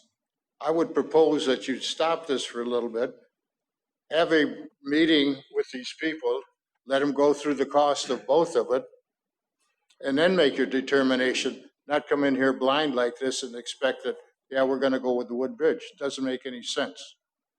The other thing I was going to say about this anyway, the temporary route and building the new bridge, wooden bridge over a temporary route, from what I saw, that $400,000 was about $100,000 of the cost. Now, some of that is going to be, most of it would probably be throwaway, except the bridge, the wood bridge you're going to build on the temporary and then move over to the new structure. But looking at it, I'm just wondering if there couldn't be money saved if you essentially don't worry about a temporary bridge, use the historic area over there for parking and walk across the wood bridge that's there, let the employees come in there. It's not probably a quarter-mile run or whatever it is, and you could save a lot of that money out of that wood one just by doing that. But I think essentially you should hear some more ideas, hear the financial aspects of both ideas, and then make the decision. Not just come here blind and say, okay, I like wood, we're going with wood. Doesn't make sense. We wouldn't do that in business, believe me. Thank you. Any further comments from the public? Answer a couple questions here on round two, I guess. Either option meets the objectives that I laid out for this project, which was this facility, this municipal facility, has one way in and out. That's an unfeasible option from a public safety standpoint, a fire standpoint. That is not possible. So we looked at every option, and all of us did, and that was my confusion here with Treasurer LaFatta. Thank you, Trustee Joseph, for clarifying that. The light just went on where maybe a lot of these questions that he knows the answer to. Well, I get a little annoyed because we're sitting in meetings for hours and asking these questions. So why do it here? So that kind of makes some sense. So either one, concrete or wood, I think would achieve the objective to make sure we have a structure that's going to last a long, long time for the work that's going to get done at this facility. And that is all the parking lot improvements and potential bigger picture expansions on the back piece of this parcel. And because it is on a peninsula and surrounded by drains, that's our lifeline to this building. So either one I'm comfortable with. The decision is not willy-nilly.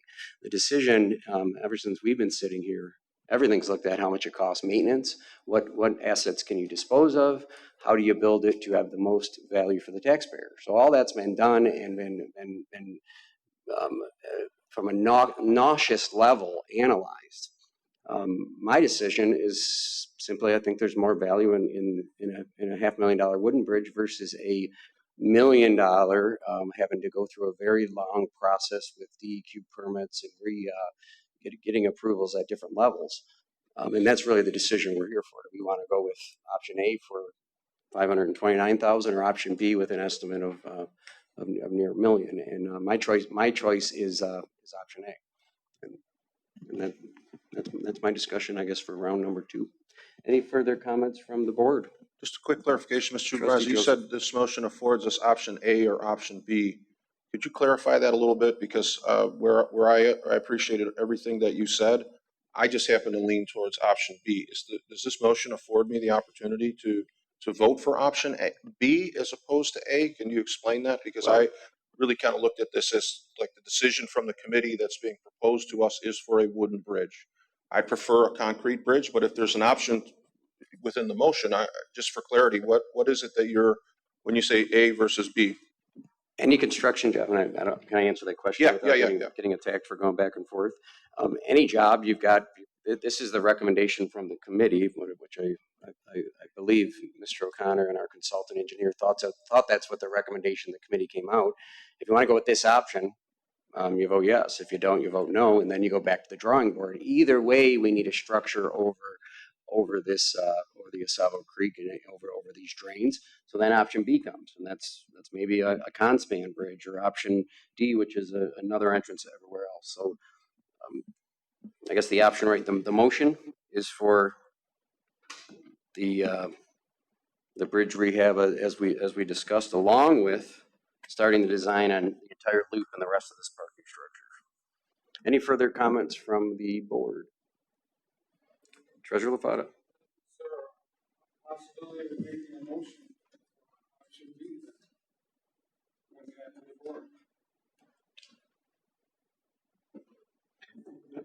I would guess if option A fails, then we go back to the option B method at this point. I'm sorry, I didn't mean to jump in there. I would agree with you. I prefer option B. It's not available to me. I suspect that there's, support for option A. But really my difference in this isn't in the work that's been done. I think the committee's evaluated both. I prefer a longer term solution.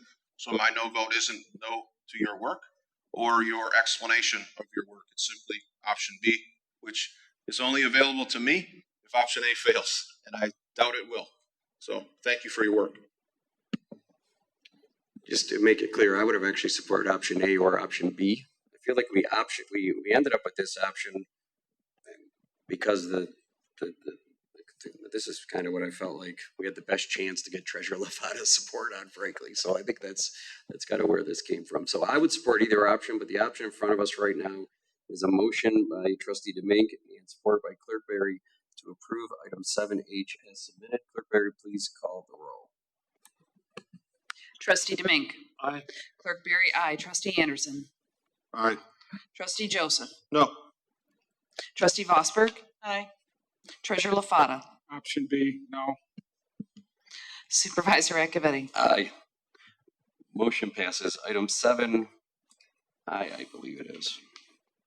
Item 7I is a recommendation by the CDBG Committee to award the Township ADA Upgrades Project to the lowest bidder, D&S Contracting, in the amount of $158,089.88, and to allocate an additional amount of $49,908.78 from township funds, bringing the township funded portion total to $114,762.78.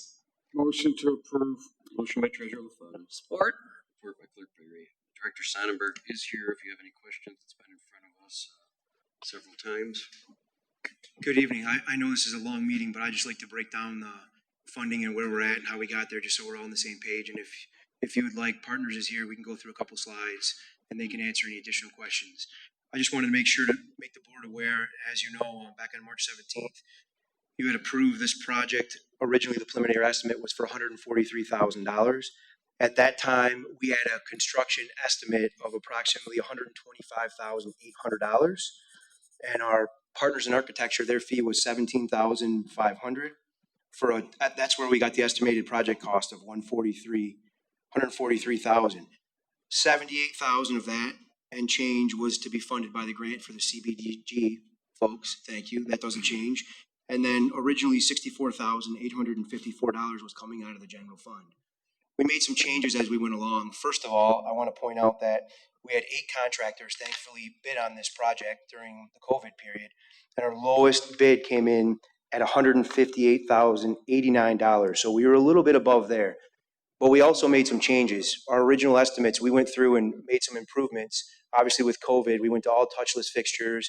We upgraded the stalls to stainless steel. We upgraded the countertops to a solid surface. instead of a laminate, so just for long-term maintenance. We're looking at, for those of you that toured our fire station, it's kind of a similar setup, big tile, no grout lines. If you've been in our bathrooms recently, you've seen there's a lot of tile and a lot of grout. We're just moving away to a more maintenance-friendly. Plus, with the COVID issues, we want to also incorporate a lot of low-touch areas. So that's kind of the reason for the cost increase. We also added a $17,558.90, which approximately is 10% contingency to this project, just in case along the way we come up with any other additional issues. So I just wanted to let you know that that was kind of the breakdown of why the cost changed. And if you have any questions, I'd be happy to answer them. And if you'd like to see a couple of slides, we can kind of just give you a highlight of what this project covers. First, real quick, this was obviously driven by ADA. So our goal here is at the front counter, we're going to remove the front counter and replace it with a new one and new maintenance-free finishes. And ultimately, the biggest goal of the project was to have 2 ADA counters, one at each end incorporated, because we don't have that now. So the counter will be redone, and then we'll do some additional work on the fascia, just some painting and some light items. You can kind of see that that's kind of what it'll look like. It'll be more of a laminated wood with an emblem, just kind of an overfacing. That's really what we're doing at the counter. Now, this project does not include, just so we're on the same page, all the cabinets, countertops, and surface areas will be new. But what it does not include is any full glass. So I know there's been a lot of conversation, and I'd like to continue that discussion on whether we're going to, in the future, install a full glass for the new COVID restrictions, or we could easily replace the existing, just repurpose the glass we have now.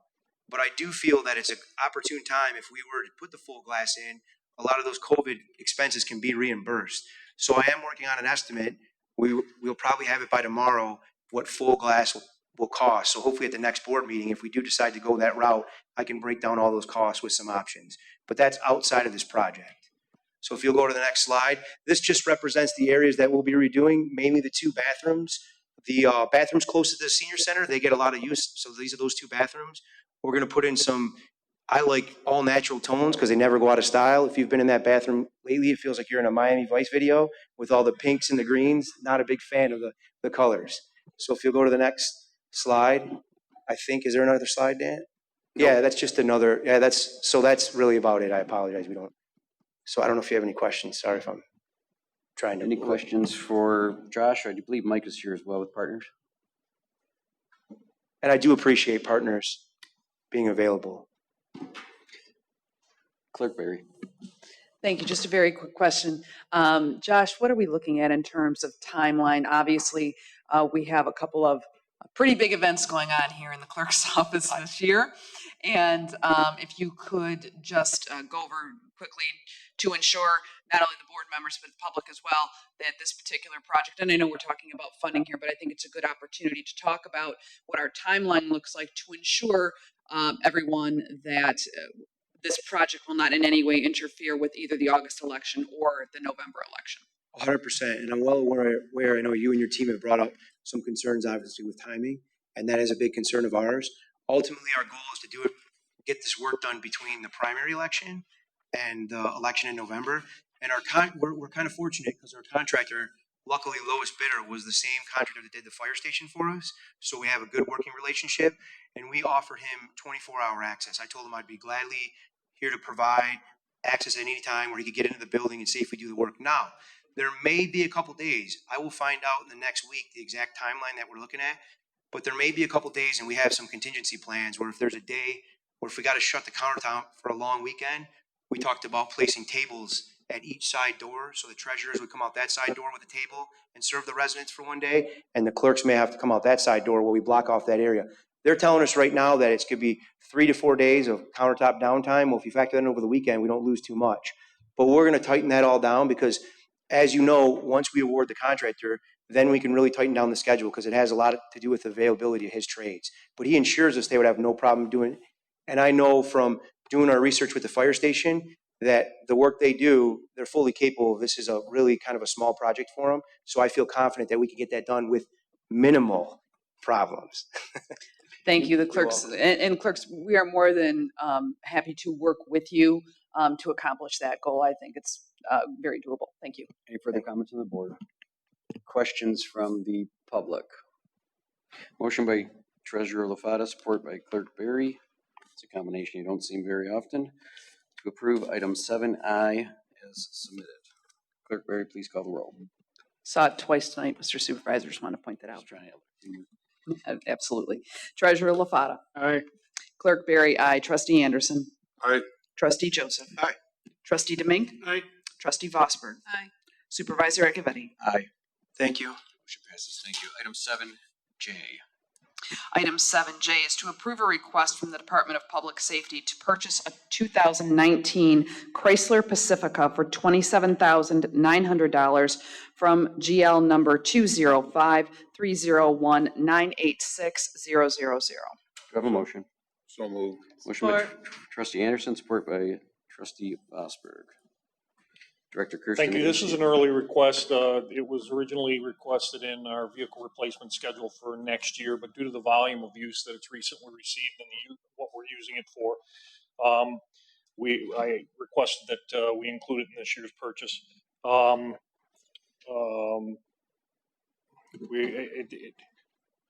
didn't want to buy new. These vehicles are pretty pricey, so we found a demo model actually on a dealership lot that serves the purpose, and it came in at a cheaper cost. So trying to be frugal a little bit with our vehicle fleet funds. Questions for the director? Comments from the public? Motion by Trustee Anderson, support by Trustee Vosberg to approve item 7J as submitted. Clerk Barry, please call the roll. Trustee Anderson. Aye. Trustee Vosberg. Aye. Trustee Joseph. Aye. Trustee Demink. Aye. Treasurer LaFata. Aye. Supervisor Acciavatti. Aye. Clerk Barry, aye. Motion prevails. Item 7K.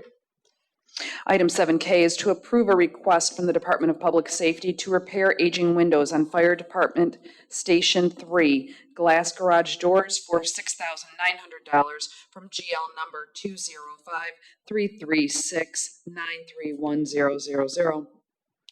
Do I have a motion? Motion to approve. Motion by Clerk Barry. Support. Support by Trustee Demink. Questions for Director Kirsten? So this is the fire bay doors at Fire Station 3 on 23 Mile Road, and if you drive by and look, they're all glass front and rear. Since they were installed some 14 years ago, some of the caulking and glazing around the glass is actually melted and because of the heat and is streaming down on the glass. We've lost some efficiency with heating and cooling, and the appearance has also been degraded. So we reached out. Originally, our plan was to replace the doors. That cost was substantial, and so what we did was facilities went out and actually brought in a glass glazer. This is the lowest of the quotes that we had to perform that job, and they will come in and reglaze the glass for us, remove each pane, put new glass ceilings in for each of the doors. I think there's 180 panels. Questions for Director Kirsten from the board? Comments from the public? I missed a couple slides. Motion by Clerk Barry, support by Trustee Demink to approve item 7K as submitted. Clerk Barry, please call the roll. Clerk Barry, aye. Trustee Demink. Aye. Trustee Anderson. Aye. Trustee Joseph. Aye. Trustee Vosberg. Aye. Treasurer LaFata. Supervisor Acciavatti. Aye. Thank you. Motion passes. Item 8, addendum. There are no addendum tonight. Item 9 is public comments. Please state your name and address for the record and limit your comments to 5 minutes.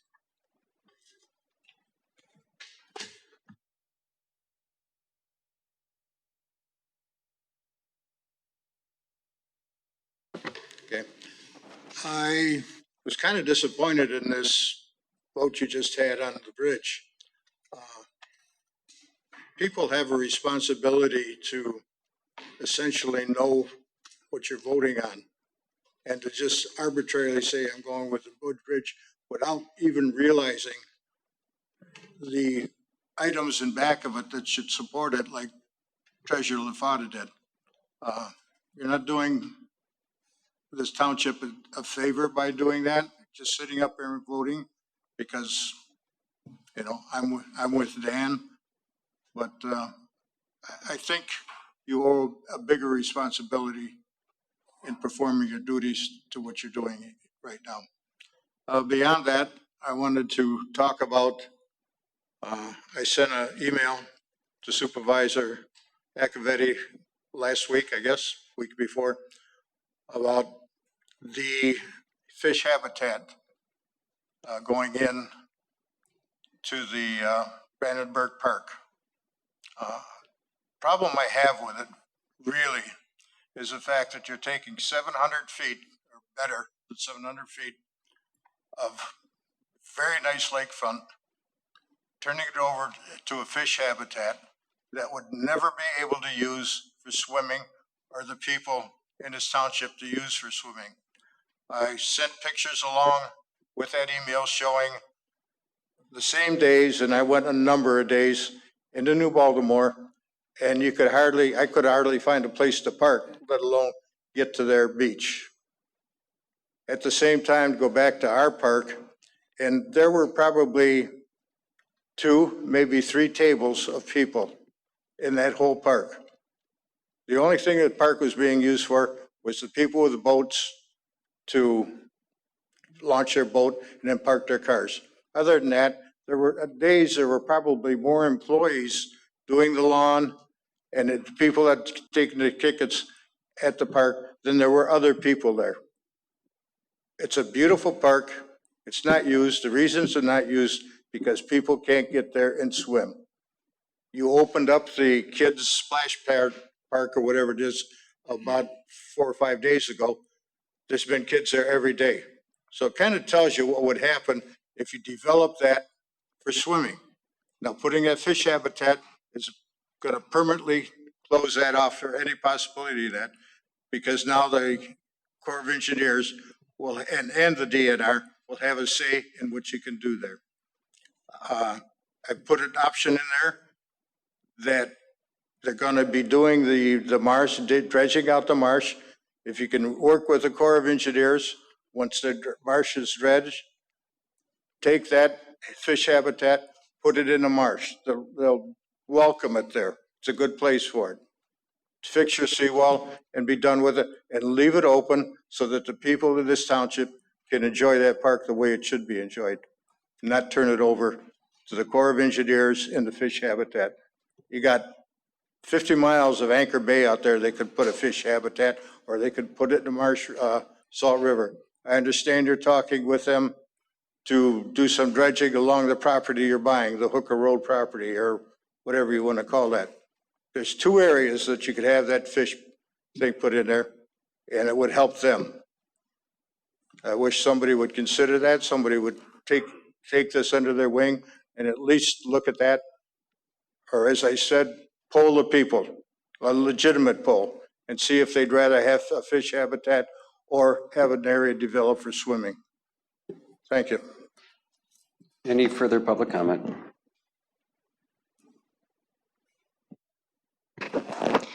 Terry Weston, Weston, 28605 Wales Drive. My comment is for Mr. Joseph.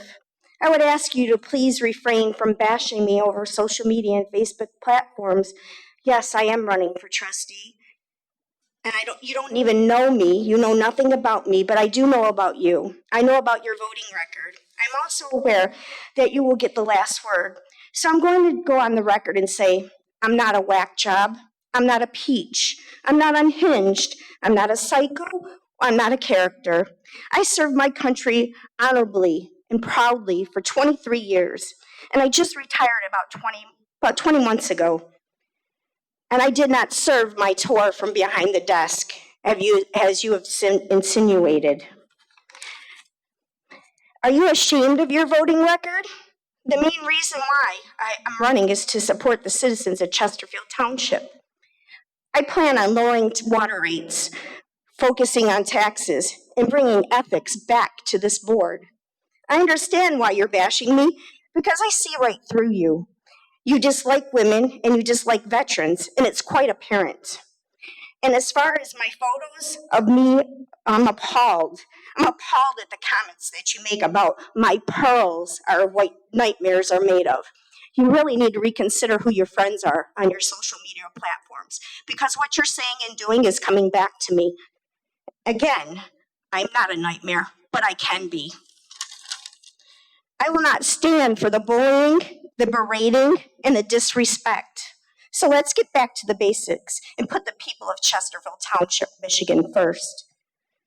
I don't bash or bully you, personally attack you, but you do it to me because I don't agree with you and your ideologies or how you operate. So be sure to take to social media after this, Mr. Joseph, and do some more bashing. I'm ready and I'm waiting. People of Chesterfield are wising up to you and what you represent, and it's not the people. In closing, I will leave you with this. Eleanor Roosevelt said, "Great minds discuss ideas, average minds discuss events, and small minds discuss people." And I wish you would stop discussing me. If you have a problem with me, come to me. You know nothing about me, but I know your voting record. Thank you. Any further comments from the public? My name is Ken LeCarry, and I live in 52799 North Weathervane Drive. And I also want to address Mr. David Joseph's behavior. I'm a veteran of 25 years. I defended our country, I defended the Second Amendment, and I defended the right to bear arms. But according to you, sir, let me read a statement and a policy that you introduced to these board members. It is the policy of the Charter Township of Chesterfield to maintain a work environment that is safe for all persons, including members of the community, and conducive to attaining high work standards. To achieve these objectives, from the words of David Joseph, he states, "The township is committed to a strong stand against firearms in the workplace." Let me remind you, that is directly not in line with our Second Amendment, Mr. Joseph. It is the township's policy to maintain a firearm-free workplace and prohibit the transportation, carrying, or possession of firearms by township employees in the course of their employment with Chesterfield Township of Chesterfield.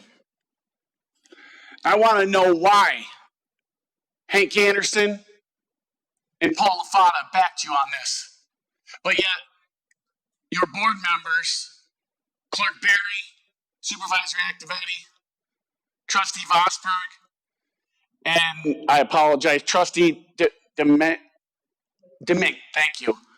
Why did they vote in favor to shoot this down? So again, we can't pick and choose what the Second Amendment or when the Second Amendment can be applied. We all agree that as politicians, we represent what? The Constitution of the United States of America. And you, David Joseph, Hank Anderson, and Paul LaFata have made it very clear in your voting record that you do not. I think we'll all agree that citizens of Chesterfield, voters, your constituents, want the highest of ethics and standards of our board members. But you three, Paul LaFata, that's all right, you can smile. Paul, it's fine. I appreciate your sarcasm.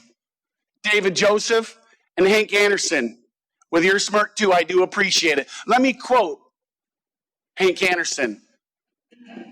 The ethics form and the statement, the ethics form, you said it wasn't worth the paper it was written on. Well, let me tell you something. I don't care if other municipalities have this. I expect my board members to conduct themselves with ethically. And from what I've seen, based on everybody's voting record up here, not everybody's doing that. Thank you for your time. Any further comments from the public?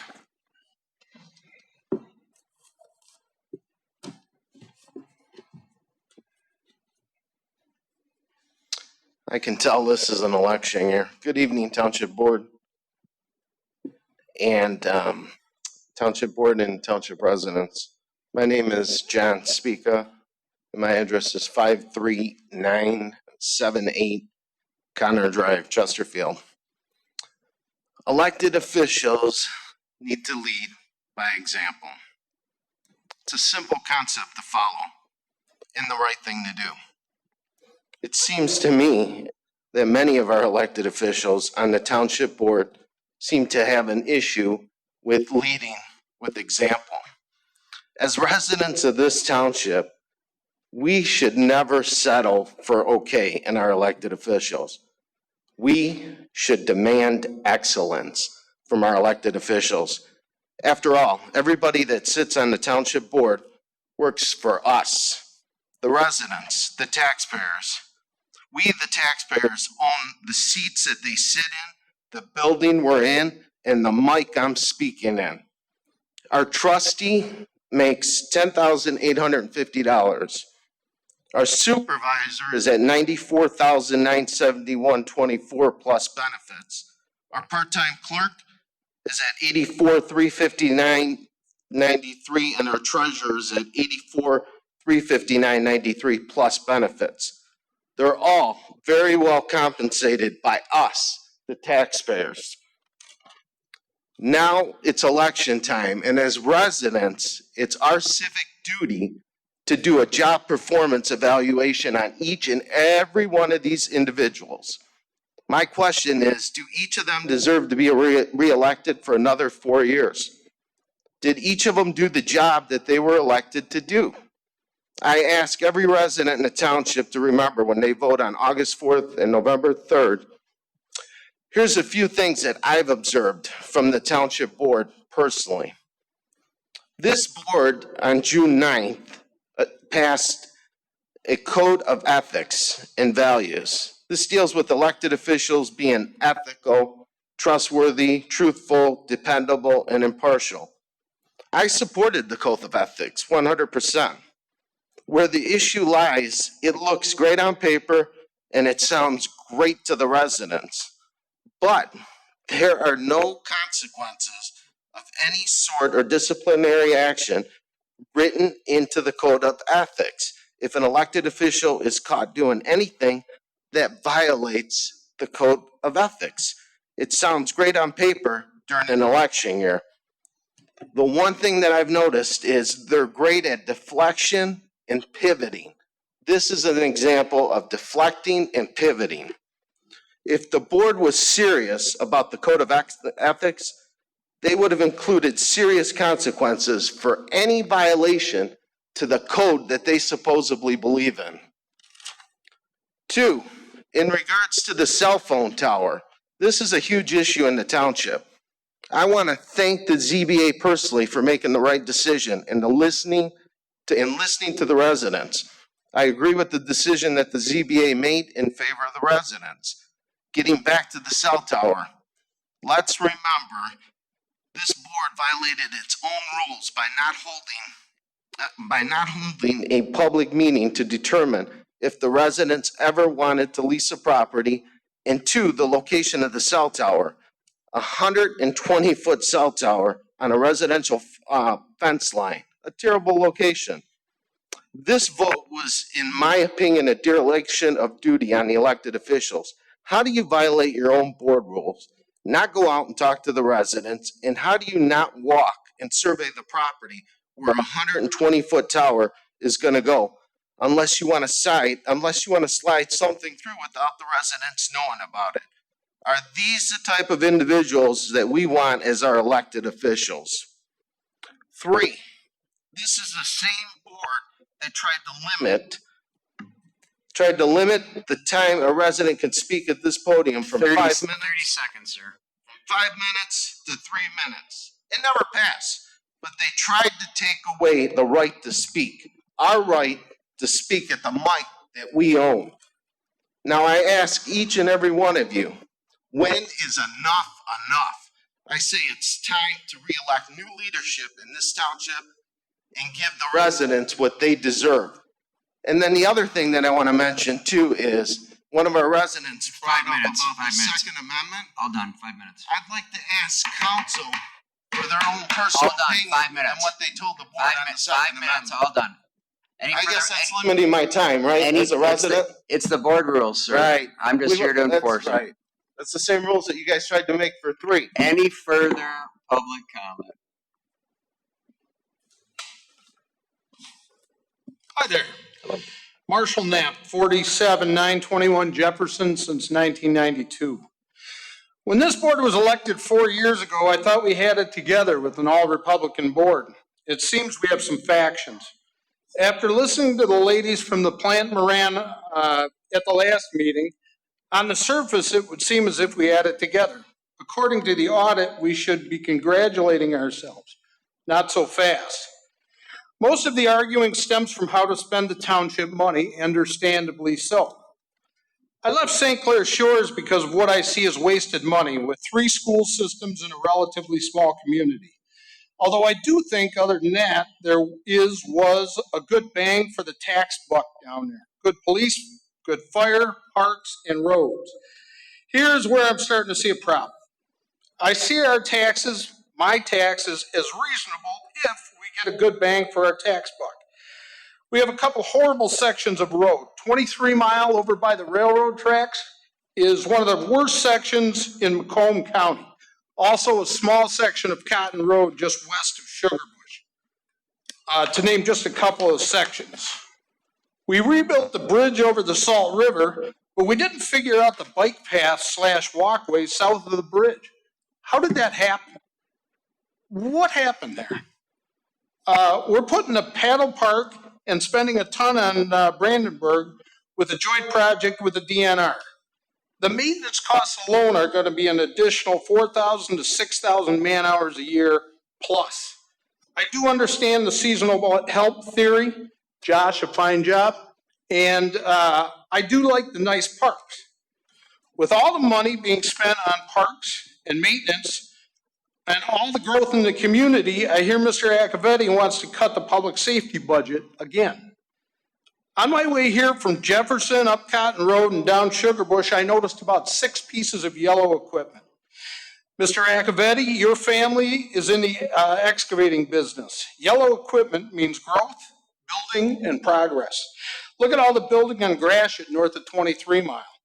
With all the growth in the community and all the crazy stuff going on happening in this world, cutting funding for public safety makes absolutely no sense.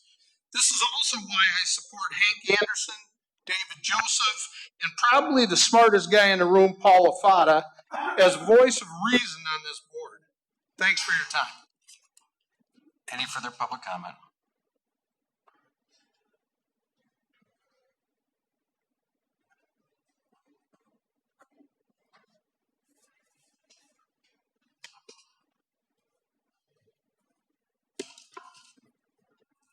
Kathy Elliott, 27442 Clark Circle.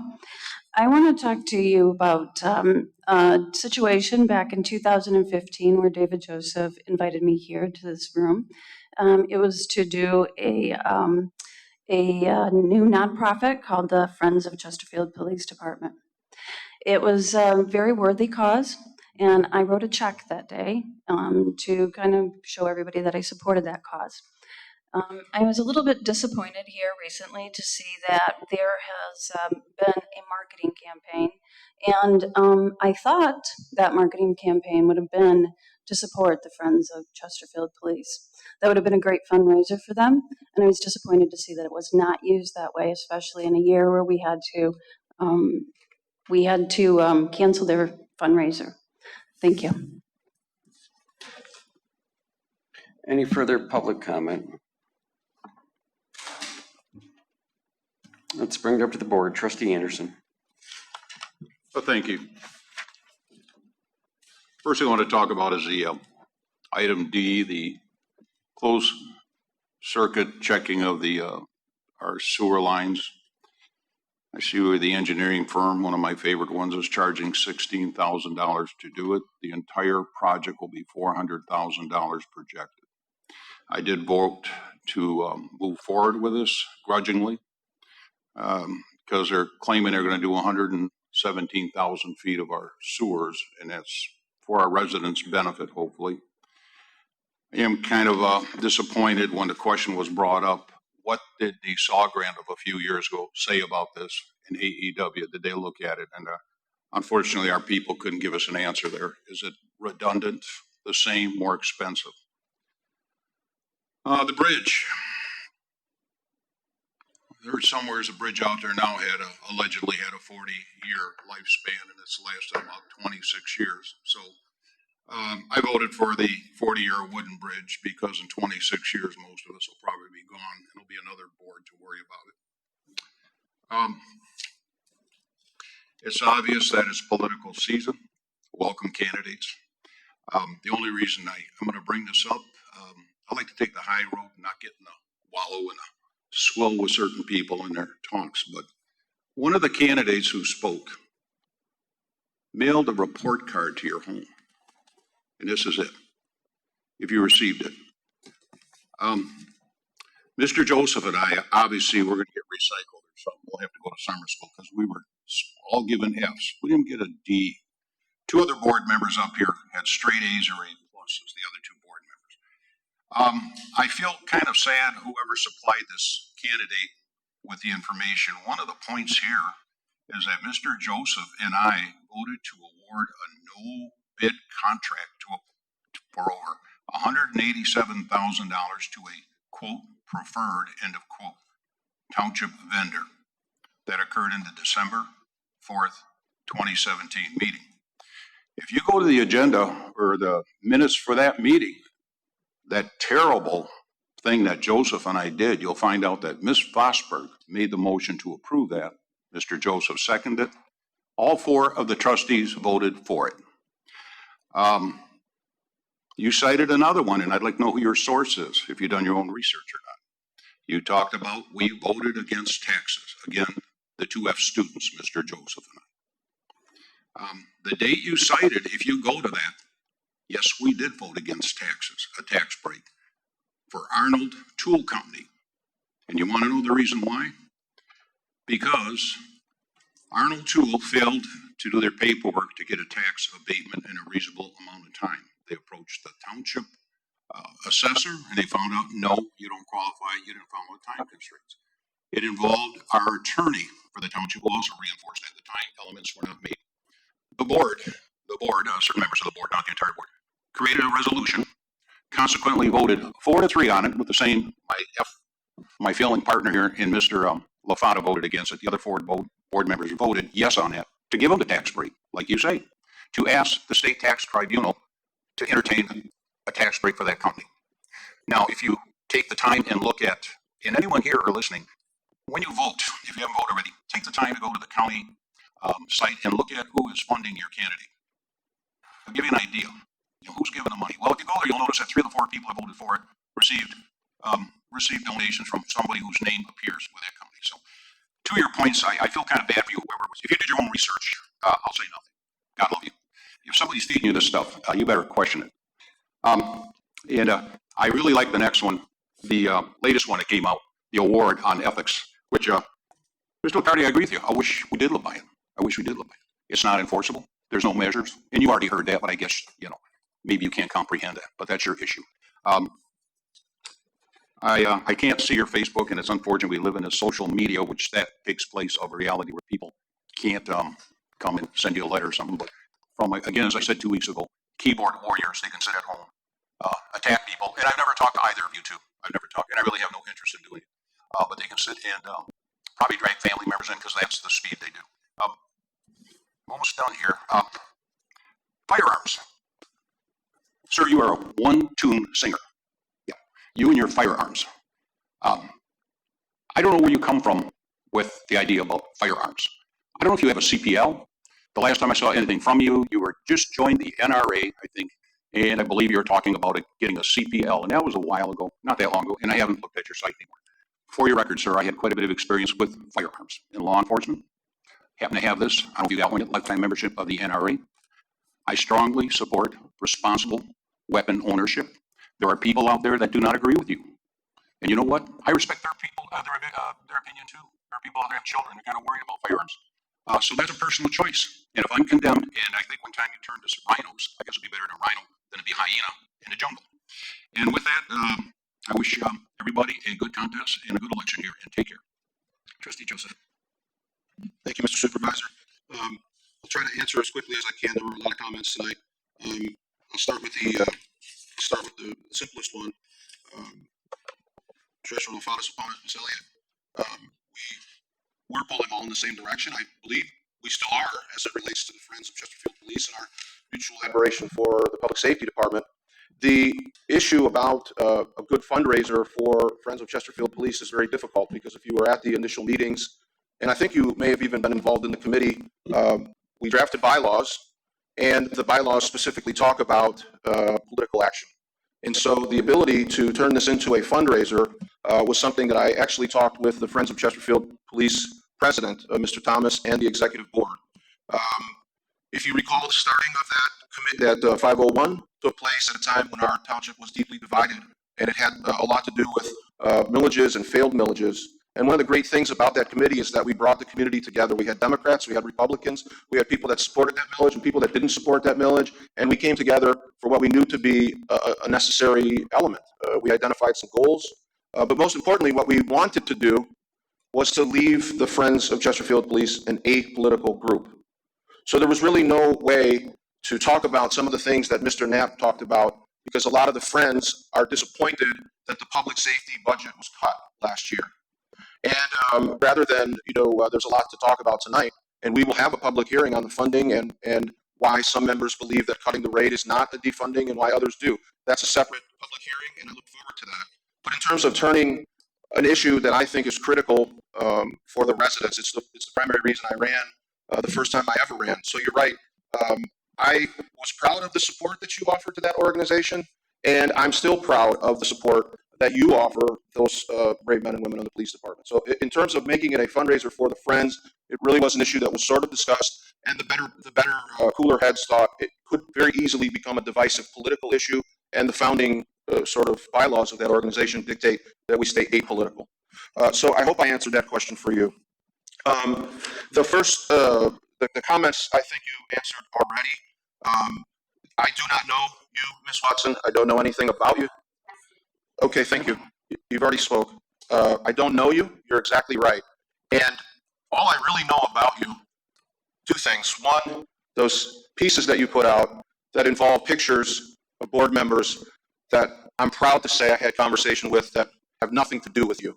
They weren't part of that piece. You really had very little right including them in the piece. I will tell you this. Sometimes in a political heat, we say and do things to one another that at least I do, and I don't speak for anybody else.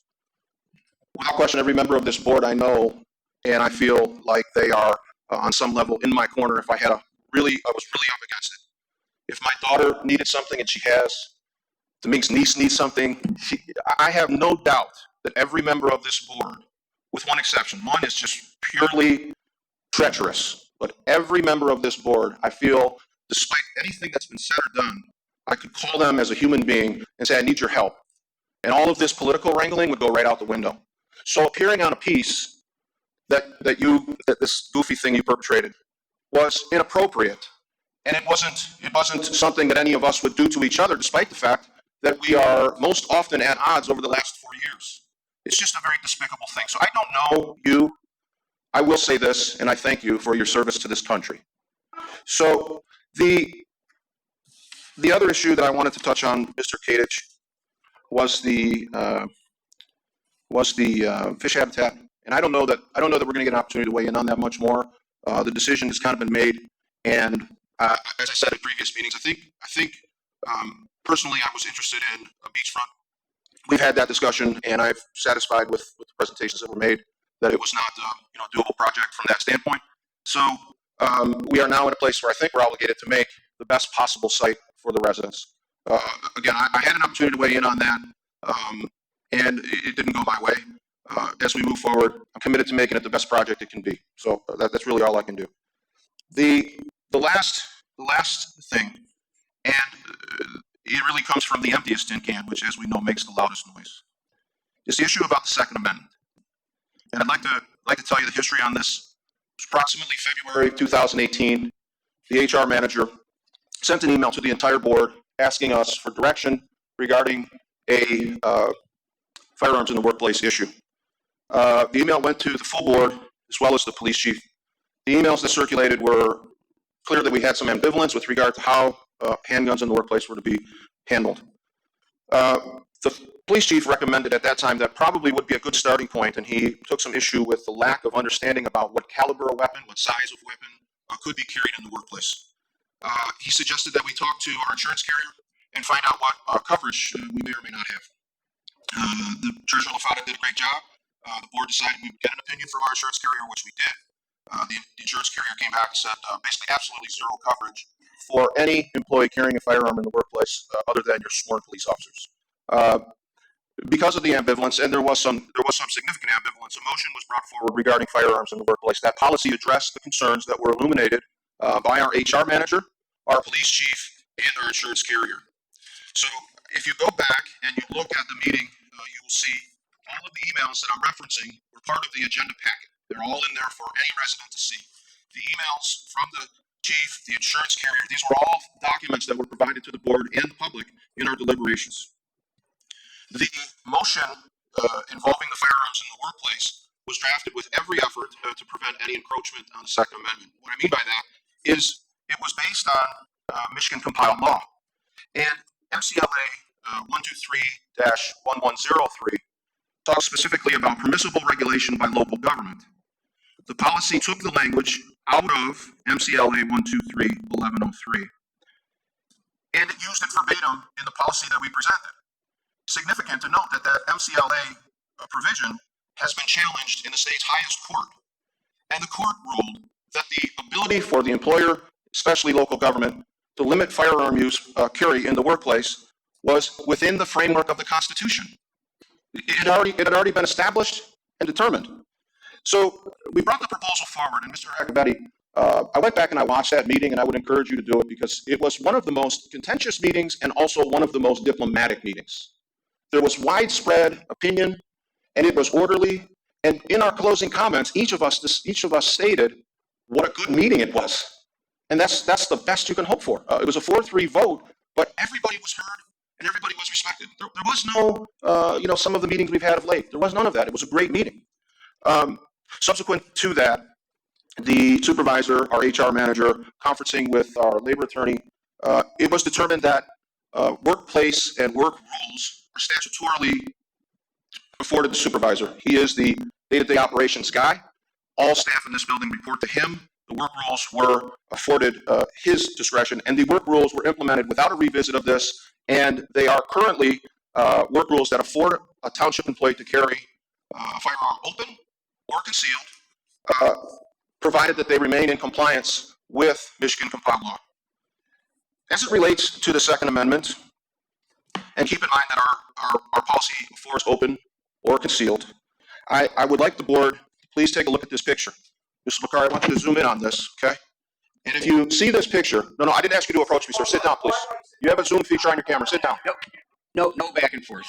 So if you take a look at this picture, this is a picture of some protesters that were recently at the state capitol protesting the governor's executive orders. Clerk Berry was there. I'm sure Mr. McCarry was there. But this picture is an example of individuals carrying firearms in accordance with Michigan compiled law. I took this picture to Mr. Duchesne, our HR director. I asked him to look at this picture and tell me if there was anything in this picture, should one of these people be a Chesterfield Township employee? And if they came to work with this outfit, would there be any violation to the human resources policy? He took the picture, he looked at it, and he said, yes. I said, what is it? He said, we don't allow jeans in the workplace except for casual day Friday. So our policy was an attempt to address this absurdity. It is an absurdity. Nobody wants somebody coming out to their house, checking their pool permit or their meter or collecting their taxes dressed like this, but our policy affords that, and that was the issue that we were trying to address. Again, the emptiest of the tin cans make the loudest noise. I am a huge fan of the Constitution. I am not a scholar, but I can tell you that my pocket Declaration of Independence and Constitution that I received from the Heritage Foundation many years ago is very close at hand. I'm familiar with the Second Amendment. My mouth-breathing friend here just realized that it's B-E-A-R, arms, not B-A-R-E. But the right to bear arms,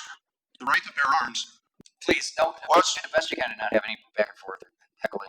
The right to bear arms was put into the Constitution by our framers. And what is significant to understand is that the Second Amendment is there to protect what the Declaration of Independence, which was signed 11 years earlier, talked about inalienable rights endowed by our Creator. We have certain rights that are just afforded us as a free people. It's covered in the Declaration of Independence, and the Constitution is there to ensure that the laws are protecting that. You can't take someone's inalienable rights. They can't be separated from free people by a government. Nearly all the scholars of our Second Amendment will tell you that the Second Amendment is there to protect the free people from a tyrannical government. A quote often attributed to Jefferson is that when a government is afraid of its citizens, you have freedom. When the people are afraid of the government, you have tyranny. The father of the Constitution, James Madison, wrote about the Second Amendment and a tyrannical government in Federalist 46. I know that that's probably not something that my friend is going to research. But in closing, what we tried to accomplish was a potential disaster. We did it within the framework of the law. We were inclusive of the Second Amendment. We did it in the open with reasonable and appropriate debate. We took a vote. I stand by the vote. I'm proud of the effort we made, and I'm also happy to engage in any respectable debate regarding dissenting viewpoints. What I don't respect or appreciate are the nonstop threatening texts and emails, messages that I've been subjected to in the last month. This very menacing individual comes out of the woodwork and starts just slashing away at people and his political opponents of his person that he's working for, apparently. The nature of these texts are truly unprecedented. Been around for a long time. I've never seen anything like this. Calling me scum, Treasurer Lafata a traitor are some of the nicer things. When you go to the website, you see all kinds of very despicable, homophobic, and racist things. The threats became nonstop. My phone rings in the middle of the night. Text messages pour in, and there's a certain amount of it that you get just because you're running for office. But the level of vitriol and an email message that said, "If you don't meet me in a park and resign as trustee, I'm going to ruin you. I'm going to ruin you." And then a very ominous reference to my wife and daughters. Yeah, that's a real charmer there. That's a real winner there. I took these emails to the police department, and what was alleged and what was threatened in this email constitutes an extortion, forcing somebody against their will to do something that they don't want to do under threat of some criminal investigation, which is just an erroneous, fabricated fantasy. That's what we've been subjected to. Thankfully, the police went out, they spoke to this individual, and now the emails have stopped, threatening text messages have stopped, and he just sits in the front row like a monkey staring at football for the first time. Fire, this is just what we have. And the disappointing thing for me isn't that this evil walks among us, it's that some of my opponents, not the ones seated here, but in particular, Treasurer Lafata, your opponent was happy to thank this individual for their support. That's hurtful. That's tragic. And political opponents who profess to be integrity-driven and steeped in ethics, they wade past all of these racist, homophobic, misspelled attacks on this person's page, and they thank him for his support. Is that ethical? Is that ethical? I don't think so.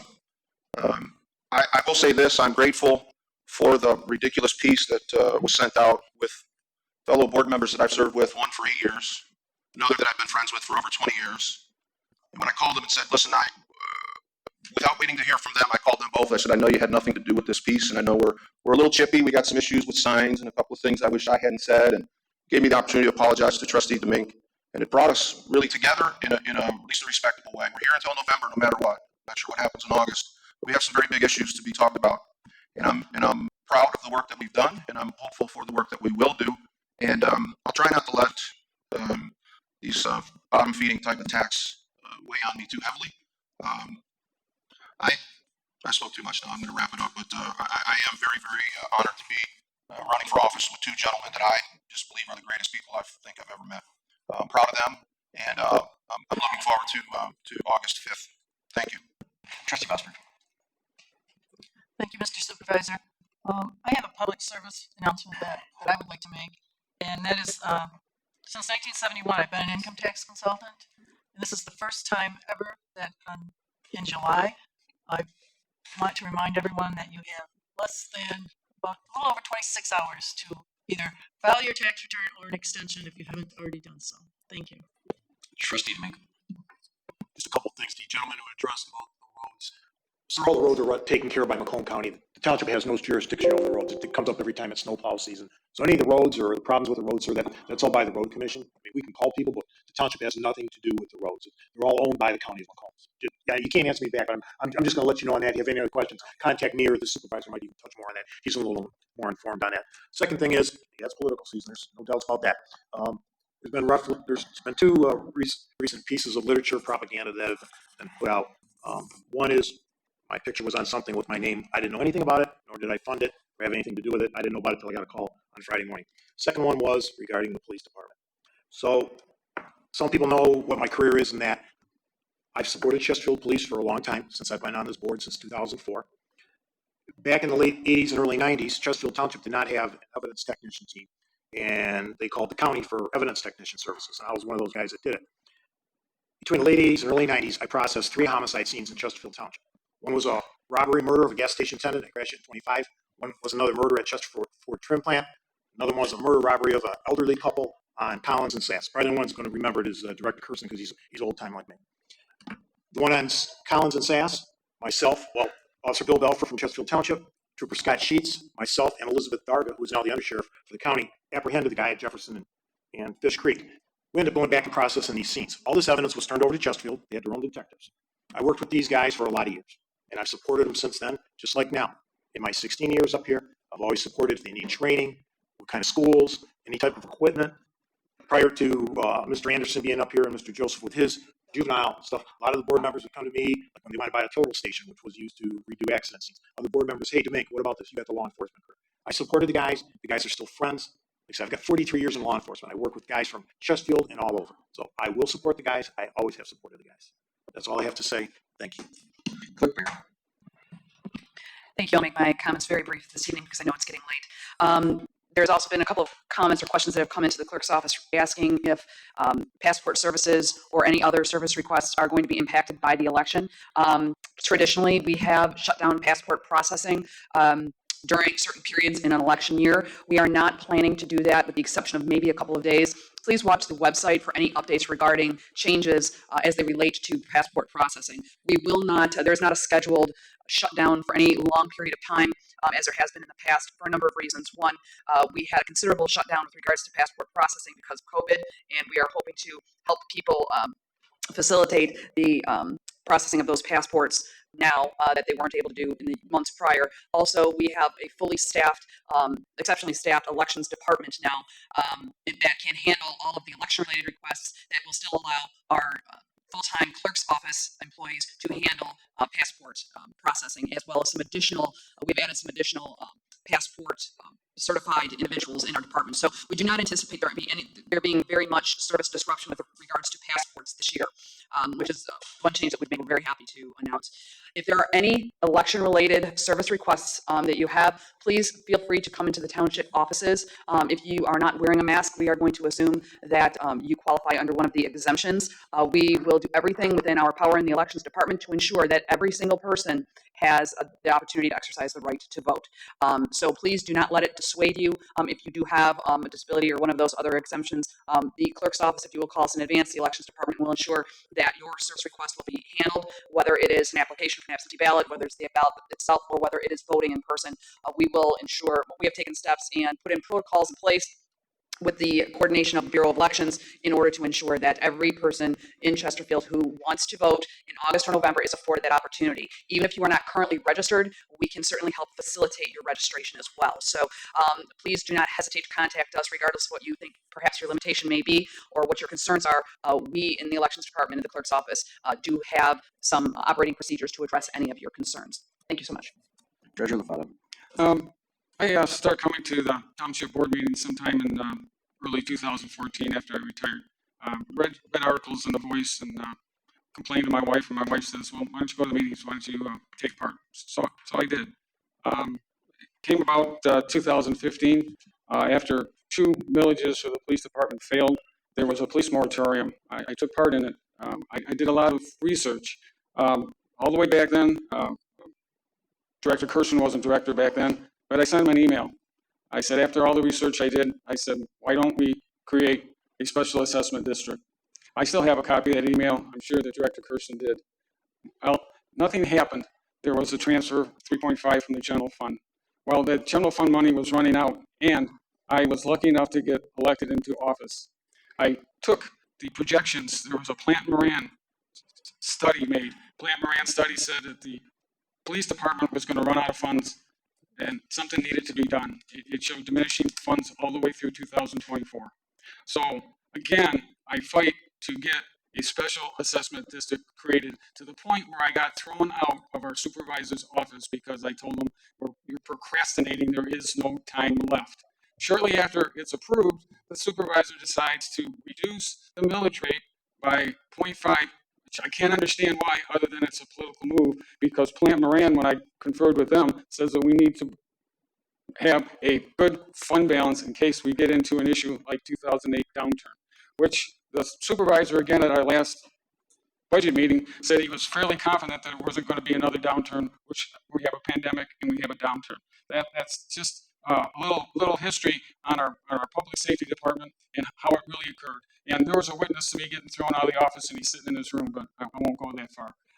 But for political reasons, I see somebody just saying, I can reduce your taxes, and it was meaningful. It was like $4.96 per average household.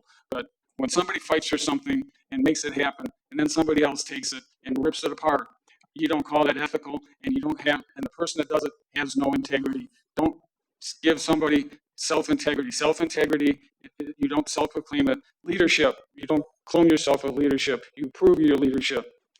Respect is earned. Respect is earned by your residents. Respect is earned by your employees. It's not granted with the position that you have. I learned that in management positions a long time ago. You lead by example. And when you lead by example, that means you don't put an ethics policy in place and then you don't come into work every day. That's not ethical. That is not ethical at all. So there's no bite into the ethics policy. In the private sector, when there's an ethics policy and you don't abide by it, you get canned or you get suspended. The ethics policy that the township has is not definitive enough, and it's not meaningful, and that's why 3 of us didn't vote for it. And the person that read the 3-page ethics policy doesn't come into the workplace, and if you can say taking a paycheck for the amount of money that Mr. Speaker mentioned and not come into the office and take that paycheck plus benefits is ethical, then I have a misconception of what ethics is. I need to find a new dictionary. But if you're going to have an ethics policy, you lead by example. You're Mr. Clean. You come into work every day. You do your job. You don't sick somebody like Ken LeCarry on people on media. You don't have Ken LeCarry call your home phone and leave voice messages and then skip messages in between. That's something that Terry Weston says is wrong, but Ken LeCarry has done it to 3. Yeah, you see, yeah, that's not right. I did not give you. Treasurer LaFave, try not to. Please speak through me to the audience. Do not interact with the audience. I did not give you my phone number. That's a pure, flat out lie. So you want it's a pure flat out lie. We can't have a back and forth. I'm sorry. Right. Okay. So when it comes to buying or spending taxpayer dollars for food for an employee, it's not a matter of legality. If you look at it, we have an APO that was signed by the clerk and by our supervisor. That APO supersedes any legality, and in the APO, it says that it is not allowed. So how ethical is it to circumvent a purchasing APO? We circumvent purchasing APOs when it comes to cell phone contracts for $32,000 that isn't approved by the board, but when they're not enforced, see, ethics, that's not ethical, because purchasing policy says that you follow policy. When you don't follow a policy, it's not ethical. When you move your office and you create turmoil, okay, and you create costs to the township over $5,000, and you don't come to the board for approval, that's violation of the purchasing policy. It's not ethical. So everybody's talking about ethics, but really, ethics is only what 4 people say it is, and what the audience wants to interpret as 3 members of the board not signing a policy that is not enforceable. So you have to understand that ethics is only as good as the ethical people that enforce it. And that's why other townships don't have an ethics policy. But Mr. LeCarry, the next time you call my home, come on, please. If board members would please refrain from calling out members in the audience, and then audience members can just do the best we can to try to keep this a business meeting for us. I understand it's political season. Please. Finish your comments. He's asking questions. Well, you can speak to him about it after the meeting. This is the time for your comments. So Mr. LaCarrie's calling and he's putting stuff on social media, and I don't do Facebook for a reason. That's one of the reasons I'm too old to be playing games with somebody that is politically attached to our clerk and our supervisor through other political Republican functions. But because the clerk has told you to do as much damage as you can on the social media, then that's fine, because you're getting your information from somebody, and it's not very difficult to find out who. But you want to talk to me, you want to call me, call my office. Do not call my home again. Do not call my home, because my wife doesn't like it. Do you understand? Yes, I understand. Please, come on, you two. Enough. Treasurer LaFata, enough. No, it's not enough. Deal with this after the meeting. Talk business here. I'm just talking business. Motion by Trustee Vesper to adjourn, support by Clerk Barry. That is a non-debatable motion. All those in favor signify by saying aye. Aye. Opposed by saying nay. We are adjourned at 9:49 p.m. I'll make my public comment next.